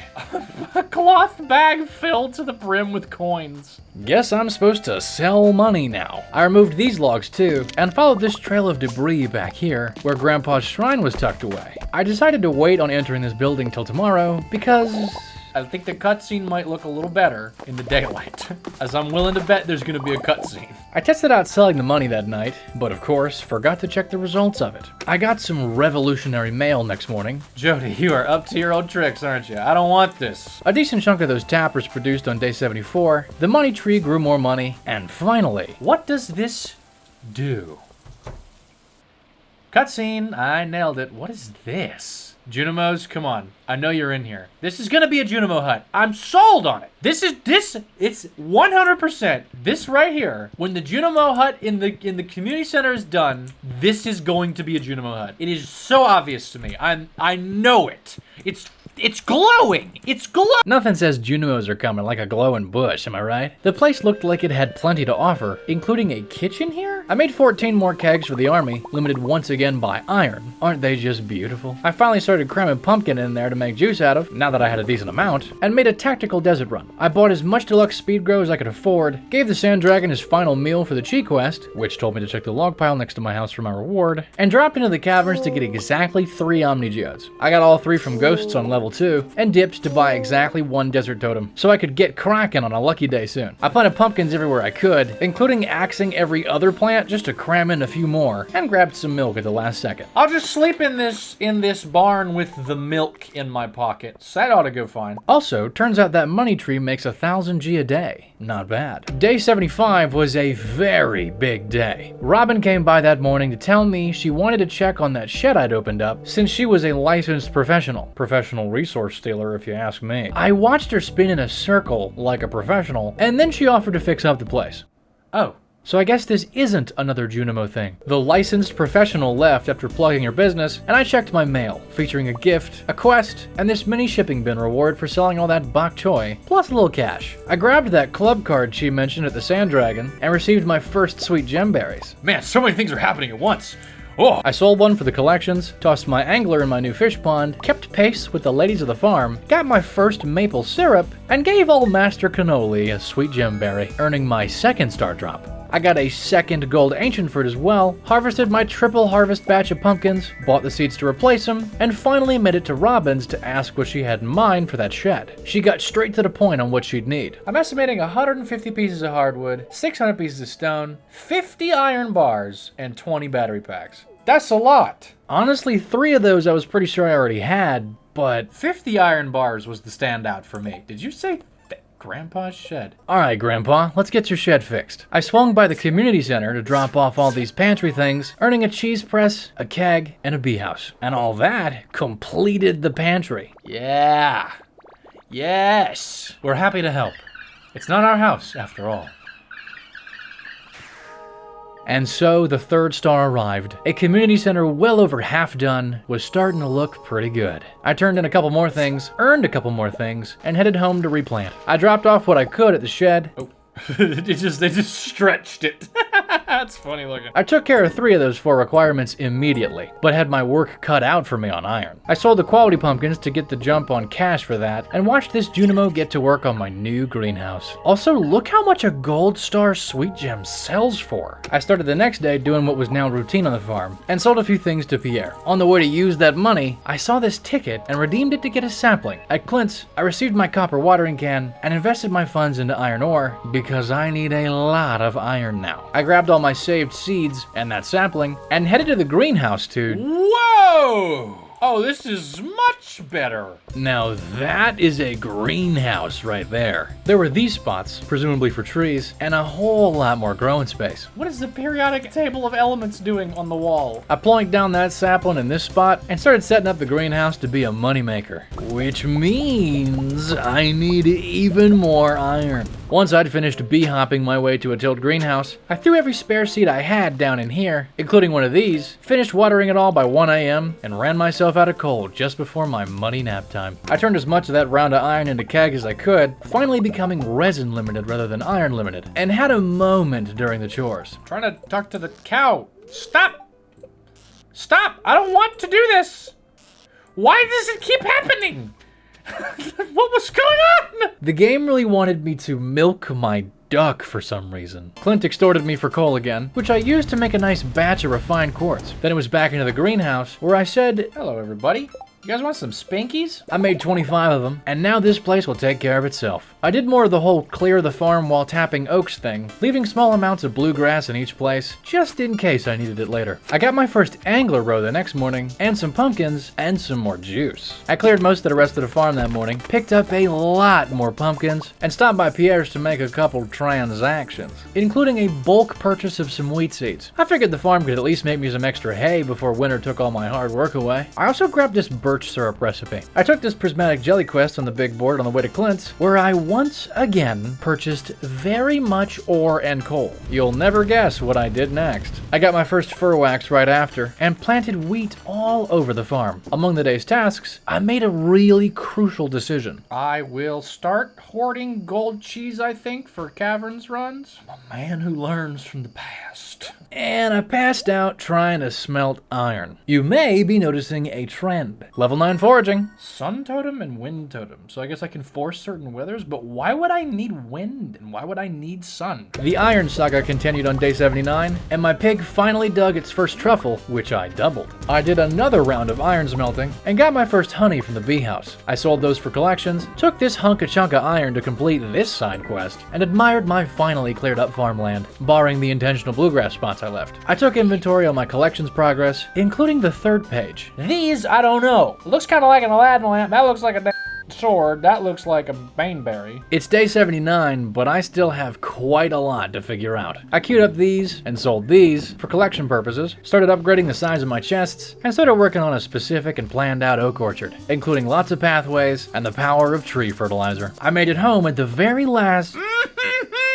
Robin stopped by next morning to let me know I'd done good, and she told me she was going to get that shed fixed up by tomorrow. Nice. I started talking about the day's plan. So I did the tree fertilizer. I think it might be worth it for me to go hunt down oak eggs. I got to work making more space for my oak eggs, leaving exactly one tile for the bluegrass, just in case. I upgraded the rest of my chests, blessed be, and went hunting for oak trees to chop down for more eggs. I learned the hard way the deep woods only has evergreens, but I got a decent amount of wood, until... I just break the game. Hello? I tried to eat a seed cookie and move at the same time. Oh, there we go! I got it! I cannot eat it, though. In fact, I cannot do anything. Leaving the area gave me normal movement back, but... Can I pick things up? I can. Did that fix it? Yes. Yeah. There we go. I fixed it. That was concerning. Anyway, I found some oak in the normal part of Cindersap, as well as up in the mountains, and ended up adding a nice chunk of wood to the keg project by the end of the hunt. Evelyn stopped by to drop me off a garden pot, and my wheat was ready to ploink into my inventory, courtesy of my base tier scythe. And I got this last sweet gemberry. These collection things had finished, and I planted some more eggs for the orchard, and some more wheat for the farm. I blasted off to the desert, where I bought 225 deluxe speed grow, 10 starfruit seeds, and a couple rhubarb, and dropped it all in my fancy greenhouse. I got the last ancient fruit my second lucky seed would produce, received some more of this pumpkin flavored liquid money, featuring a keg army expansion, and finally checked out my newly refurbished grandpa's shed. Robin, you have done some good work, holy moly. What is this supposed to be? Thankfully, she explained its purpose pretty clearly. Upstairs, there's great space to grow plants up there now. Oh, is there? Is there? And the bottom floor was apparently a new zone like the cellar. Let me show you that upstairs. And back downstairs, I now have a kitchen. How about that? There were some interesting flavor texts buried in this back area, nifty stuff, and the arrangement I came up with for Spinkies up here looked like this. But I couldn't make them yet, because I now need more iron. I got a duck feather among today's farm routine, and spent most of the rest of the day gathering wood, where I found a combat skill book in a tree. I took a break next to the guild, where I deliberated purchasing the lava katana so I could start doing better in Skull Cavern, since I just hadn't been able to find a prismatic shard this whole time. You know I'm gonna buy this, and I'm immediately gonna get a prismatic shard. That's what's gonna happen. I eventually decided to bite the bullet since my lovely shadow dagger just wasn't enough to get it done. I also stopped by the summit that night, where I scored some more of this summit forage. At home, that last ancient fruit dropped a lucky 3 seeds in the seed maker. Small wins, baby. Overnight, I received a gift from the heavens, and I made a cozy little profit. I found that meteor pretty quickly, and scored some iridium. This bottom big batch of pumpkins finished up, I smelted my lucky space rock ore, and queued a little mead in some more new kegs. I headed to the desert to make another hefty investment in starfruit seeds, and to kick this bouncer out of the way. That's right, now step aside, blockhead. Yeah. This place seemed to be exactly the same as vanilla, so I didn't stay. I headed straight for the greenhouse so I could plant that starfruit. And now I have all this. I planted the starfruit along the way, and nearly filled the whole plot. Now, I think I may have some forage. You know, just a bit. I upgraded my hidden chest and shoved all this in there, with the plan to use this again in the future. I hoed all of Greenhouse 2 and smelted the quartz for the sprinklers whilst waiting for the Spirit's Eve festival. At that festival, I talked to everybody, including Marlin, who... That's the second time you've mentioned Castle Village. I was getting very hopeful. The Castle Village adventurer ignores you. I want to know about You've said Castle Village so many times. This better be a place I can go. Very hopeful. The event definitely had more flavor, including a much tougher maze. This chest is fake. You've been bamboozled. Okay. I bamboozled you. It was a really entertaining experience overall, and after a fair bit of effort sneaking past monsters, I scored the golden pumpkin, which I sold. I spent the last few minutes putting down ancient seeds here, and decided to conk out in my kitchen. Turns out Linus will still mug me even in that shed, which kind of feels like robbery at this point. My last pumpkins and wheat came to bear on the final day of fall, and that mead finished up too. The partial orchard had matured, so I took action, popping these things on to make sure resin wasn't a problem anymore. I had Clint upgrade my hoe to steel, and bought out on coal to keep my money safe and well invested. I went to the mines to mine for gold, but I quickly ran into... Ooh, the prismatic slime! Is today the last day? Shit. I focused that boy down, nabbed the rainbow goop, and ran to the wizard, where his Abigail was lurking. And I told her bubblegum pink was the new in color for hair. In the tower, I handed Rasmodius his colorful coagulant and scored the gopher achievement for doing stuff for people. Nice. Prismatic jelly, check. I wrapped up the first fall of my expanded adventure, turning in these 2 things to the good old CC. Winter was here on day 85, and my farm was gone. But hey, Lewis says I'm the best neighbor, so it's all okay, baby. The wizard also bestowed this lovely knowledge on me I'm sure I'll use. And the grass is still here. I was worried about that after all my efforts. I got my first holly and crocus, and while attempting to find the bearberry, found a route between the deep woods and the secret woods. I took a detour to snag the hoe I'd forgotten about for this effort, and ran into the shadowy figure along the way. Clint was, of course, still working on the hoe, so I went and disturbed the Shadow Boy's hiding efforts, and scored the magnifying glass. Time for secret notes. But I still didn't have a hoe. Stricken with maidenlessness, I resorted back to my gold scrounging plans of the previous day, which ended up being remarkably ineffective. To be fair, the spirit's luck had been bad a lot in recent days, and this day was no exception. I redecorated the next morning, or more so, undecorated. Maximum feng shui right there. Here you go. It does look cleaner. Willie challenged me to catch a squid, and keg day had come around once again. I sold the proceeds of that to Pierre, snagging the millionaire achievement. I handed Caroline the pumpkin she asked for. Definitely not too late for carving, right? I snagged my hoe back from Clint, no longer maidenless, and bought a stack of copper from him. I spent my remaining coffers on coal. You'll never guess what happened next. I went looking for that forage afterwards. Oh, shrub seed. It was a persistent plant, apparently. Dual season, too. I also found the bearberry just like that, and seconds later... Can I go this way? I can. Red baneberries grow here during summer. I found it.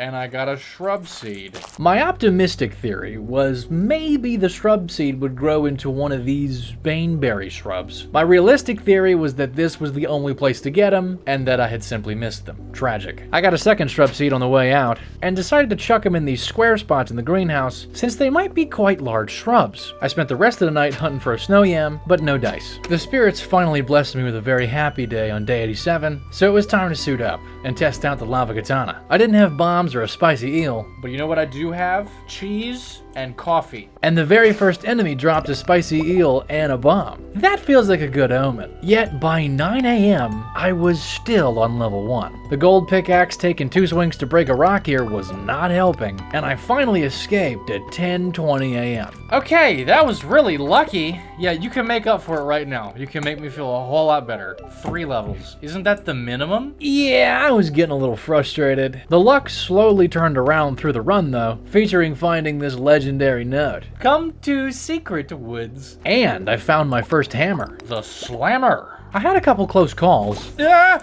Whoa.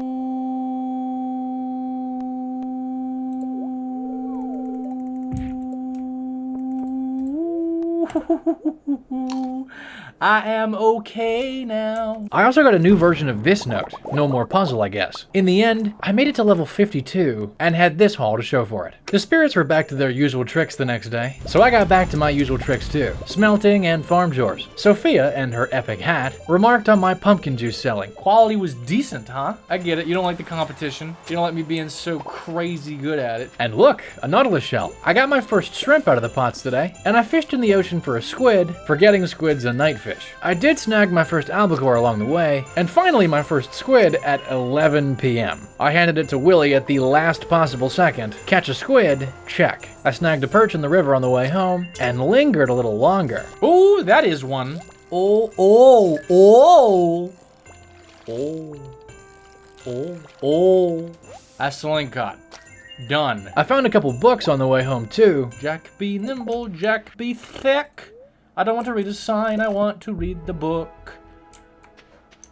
Bow, bow, bow, bow, bow, bow, bow, bow. Level 10 fishing. I chose angler. Day 89 was the beginning of the strangest anomaly I have ever seen in this game. The spirits were very happy, so it was a cavern day, but I didn't have a totem. So I did farm routine stuff, including adding sprinklers to greenhouse 2, and putting the crab pots from the ocean here, since I'd gotten all the ocean crab pot fish now. Once Pam was finally ready, I dumped my spare cash into starfruit seeds, and kicked off the run with a lucky bomb hole combo. I had a few cherry bombs I'd looted from a chest last time, which made things go a bit smoother, and in the end, I scored this haul. I dreamed of level 9 combat on Cavern Floor 50, earning some new elixir recipes. But that didn't seem very anomalous, did it? Stay tuned. Because the luck won't be also very happy again. We're going back! So, after receiving this depressing mail, I grabbed my Omni Geodes to actually buy totems this time, and did useful activities whilst waiting on Pam again, including crafting a bunch of mega bombs, initiating Gen Z speed, swapping in new pumpkins to the army, which I made 20 kegs stronger, and making a few key transactions to be able to upgrade my axe to iridium, upgrade my coupe to deluxe, and snag this dwarfish safety manual and some bombs. Then it was off to the desert once again, where I made 2 more transactions, and finally got in the caverns just a bit past noon. This one started me off with a 13 level drop, gave me some life elixirs, sprinklers, and a crystallarium along the way, and lobbed me some dinosaurs I made sure to exterminate for bounty board purposes. The gold cheese I'd hoarded came clutch frequently, and then, on day 90, it finally happened. A prismatic sword! A prismatic sword! I got one finally! Oh my goodness, I finally got one! This is good news! I swallowed these last few chunks at the last second and passed out on level 68. One away from glory. And the haul was much better looking this time. The next day was also a very happy spirits day, so I made more bombs with my proceeds, smelted my... Yeah, I'm a fan of that. I queued up this guy to make rubies, and totemed this time, and ran way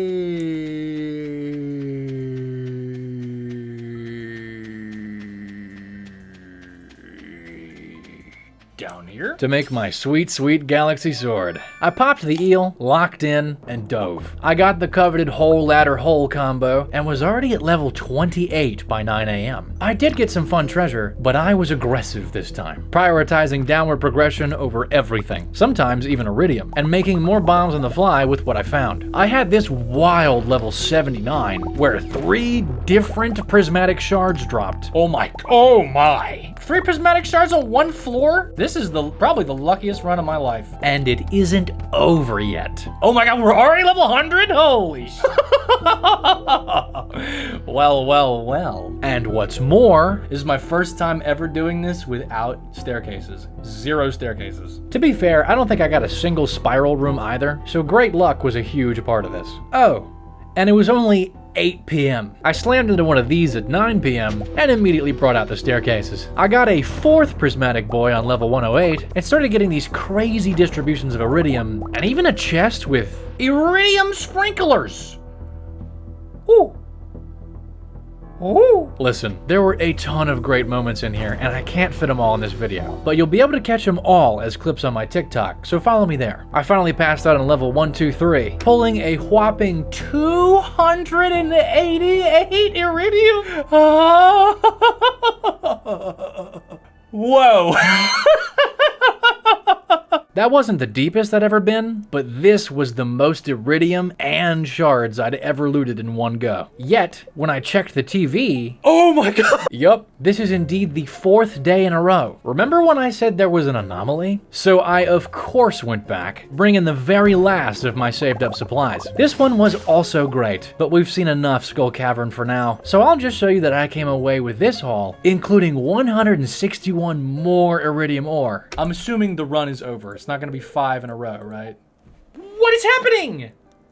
This is a statistical anomaly. Anomalous behavior. I was officially running on fumes in terms of supplies, to the point where I was packing cave carrots for heals. But I went one more time, where, without decent supplies, I eventually bit off more than I could chew. I didn't lose anything critical, given that slammer was actually a second one I had found on that run with different buffs. I pulled this haul this time, 165 iridium ore, 3 prismatic shards, an immunity band, and 2 saplings? I'll take it. I checked the luck the next day. And it is not... Is this a bug? Is there a bug going on right now? This is the 6th day in a row. Yeah, remember when I said there was an anomaly? With this much iridium on hand, I made a decision. I'm sweating, literally. I'm a sweaty gamer. I've done it 5 times in a row. I'm not going for a 6th. I can't. And that was that. Boss, I'm tired. I'm not going for number 6. It's been good. I need rest. So I slowed things down a bit. I swapped in new pumpkins, gathered a big old chunk of oak resin, stepped into the greenhouse to check on those shrubs. Hello, Starfruit. I replanted with the seeds I'd bought before the great iridium rush and pulled up this many starfruit. Everything was coming together. I popped those saplings down here and here, took care of my thankfully auto-fed animals, and did my best to smelt what I'd earned. I added even more kegs to the contingent and decided to try fishing for a legendary fish on a very happy day. And on my very first cast, Okay.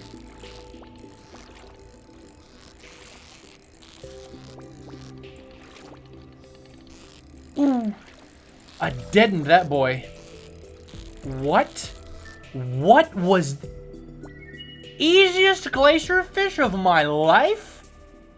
What just happened? okay, so luck clearly matters with fish, but I'll take it. I still had nearly my whole dish of the sea buff on, so I decided to try for another fish too, and after a whole lot of trash, I pulled in my first stonefish. I tried to push the luck even further, but was unable to even hook an ice pip or lava eel. And you know, that's fair. Are the spirits happy again? Please no, because no one's gonna believe me. Okay, the run is over. And man, was it a glorious one. I scored my first powder melons that morning, and started working on dealing with the messes I'd left in the rush to get to the cavern 5 days in a row. I'm sitting here, scripting this, and I still can't believe how much iridium I suddenly have. I gave Claire a pumpkin on the way to town. Guess she just likes food. The ladies like food. That tracks. Speaking of food, it was winter 11, and I still haven't found a snow yet. I'm just gonna keep checking the worm spots. Hopefully I do have it. Yep, all right. I picked up my iridium axe from Clint and ordered a well-earned iridium pickaxe. I bought even more iron ore, but stopped short, so I still had enough money for this pond and this autograbber. I got a lucky sturgeon find on the way to the former, and smacked into a Claire cutscene on the way to the latter. She was apparently reading a screenplay on her break. A screenplay? Because it turns into a theater.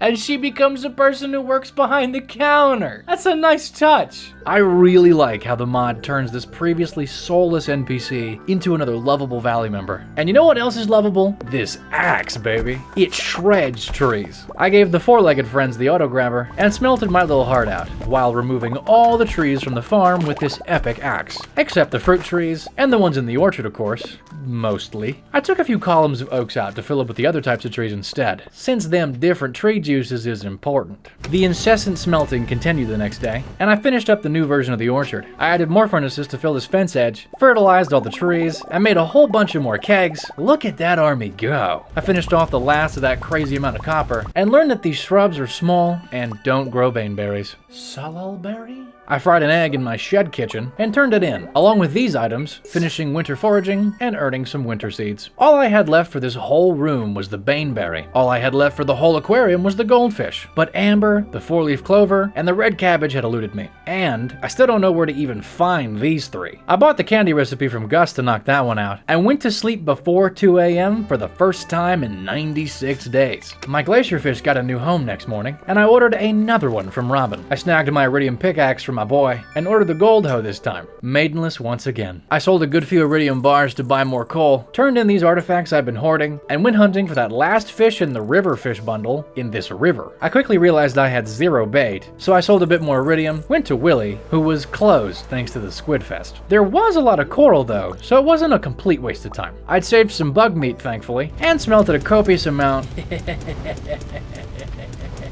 Ooh. And I learned deluxe bait isn't actually all that expensive to make. Then I noticed in all my efforts, I was almost a master of the 5 ways. So I went to the guild to see if I could find anything to push me over the edge of my last skill, and bumped into a cutscene. This one was a really cool lore drop about galaxy weapons, and the now unlocked ability to purchase galaxy weapons from Marlin because I am now worthy. And this ominous Castle Village was mentioned again. Can we go to Castle Village? Oh. Cutscene number 2. Come on, Castle Village? And actually, a whole new NPC with a portrait appeared. My name is Alessia. I hail from Castle Village. Marlin had called her in to help, as she was really good at ranged combat. If you require my bow again, don't hesitate to ask. Besides, I quite enjoy visiting the valley. And just like that, oh, bye. And she's gone. Come on. You know that means we get to go to Castle Village. I really hope I'm right about this. I had Marlin hunt down that lost hammer from a few days ago, and decided to investigate the... Ooh. Oh yeah, those look spicy. I spent the rest of the night trying again for that ice pip, but no dice. And of course, I passed out smelting more sweet iridium. Level 10 foraging, thanks to that coral, where I chose botanist. Gunther came by in the morning to thank me for all the donations. This is the conversation where you normally get the rusty key, but I was informed I'd get a sizable cut of a cash donation to the museum instead. No key in sight. Marlin sent me that hammer back. And speaking of Marlin, after refilling these bad boys with the last of my pumpkins and a little bit of starfruit, and after smelting the last of my iridium ore, and after making some new preserves jars, I spied Marlin sneaking into the sewers. Remember from day 15? Marlin has the key. He unfortunately locked the grate behind him, so I tried again on the hunting for goldfish plan, with bait this time. It ended up just being lingcod catching simulator, as you can see by my now 8 lingcod, so I decided to ask Marlin about that sewer. He didn't deny it, but despite me being worthy, he didn't trust me enough to tell me. But he did also mention a few things he was craving. I see you, Marlin, you cheeky little The auto-grabber was working nicely, good news. And speaking of milk and eggs, I just so happened to have one of those things Marlin asked for. Here you go, buddy. Remember me next time you go in the sewer, yeah? I checked out the summit and found some more unique forage. Winter Star Rose. Oh, also, all my forage is iridium. Nice. I chopped a few more trees for wood for jars this time, and enjoyed this invoice overnight. I made a new chest for forage on day 99, and Gunther sent me my cut. 40,000, gee, how about that? Not bad, not bad. I turned all that forage I stored into season seeds, sold the surplus, and stored the winter stuff in here for later, because I still needed to find more than one snow yam. I added these jars to the growing preserves jar militia, and shoved all these season seeds into greenhouse 1, so I could turn all my forage into iridium forage for better storage. I had gotten an ancient fruit from the plant in greenhouse 1, which I turned into seeds, and I tossed this sturgeon in here to start knocking caviar off the collections list. I spent the rest of the day slapping the deepest of the mines, hoping for gold and combat XP. At night, I perused the night market. Tea sapling. Nice, let's get the jump on that. I also bought this bean because I may or may not have accidentally processed all of my coffee beans. I watched mermaids. Hey, is that a goldfish? Can I have that? I earned a pearl for playing that tune back to him, and plunged into the depths of the ocean in this submarine, where I scored my first of each of the submarine exclusives, and passed out getting some extras. The luck was very happy one last time on day 100, so I grabbed my supplies, and bought some bombs from the dwarf, for one more Skull Cavern run to secure combat level 10. I took every fight I could, singing a song for some inspo. This is what I'm here to do. I'm here to take y'all down. Take y'all down. Take y'all down. Take y'all down. This is what I'm here to do. Take y'all down. And eventually, after taking many down with my sweet Shadow Dagger, featuring this rabbit's foot drop here, and a chest with a bunch of energy tonics. Ooh, I got some new ideas to sleep on. Oh my god. Nice. Check that out. And turns out reading skill books during mastery does help. Double nice. That was all I was there for, so I left, dumped my remaining funds in starfruit seeds, and returned home to smelt a whole bunch of gold. I'd gotten 2 rabbit's feet that run, so I sold 1, got my first glacierfish roe, dumped these seeds into greenhouse 2, nearly filling it, and gave the other rabbit's foot to this guy, securing the special charm. I read the skill books I'd saved from random findings, and went to see that good old door of mastery. Yeah. And so, to get started on that mastery, I spent the last of my 100 days chopping trees with brutal efficiency. What was that? Was that Bigfoot? Well, maybe this forest isn't as safe as I thought. I tried to chase it down, but found nothing, and no one. Spooky. Maybe I'll pass out here and see what happens. I dreamed of level 10 combat, where I chose Acrobat on that forest floor. But that mystery and many others will just have to remain unanswered, as my 100 days had come to a close. Unless, of course, you want to see 200 days. If so, comment below, like the video, and if you're still here, have I got a treat for you. An epic adventure of my first ever time playing Stardew Valley, all the way to 100%.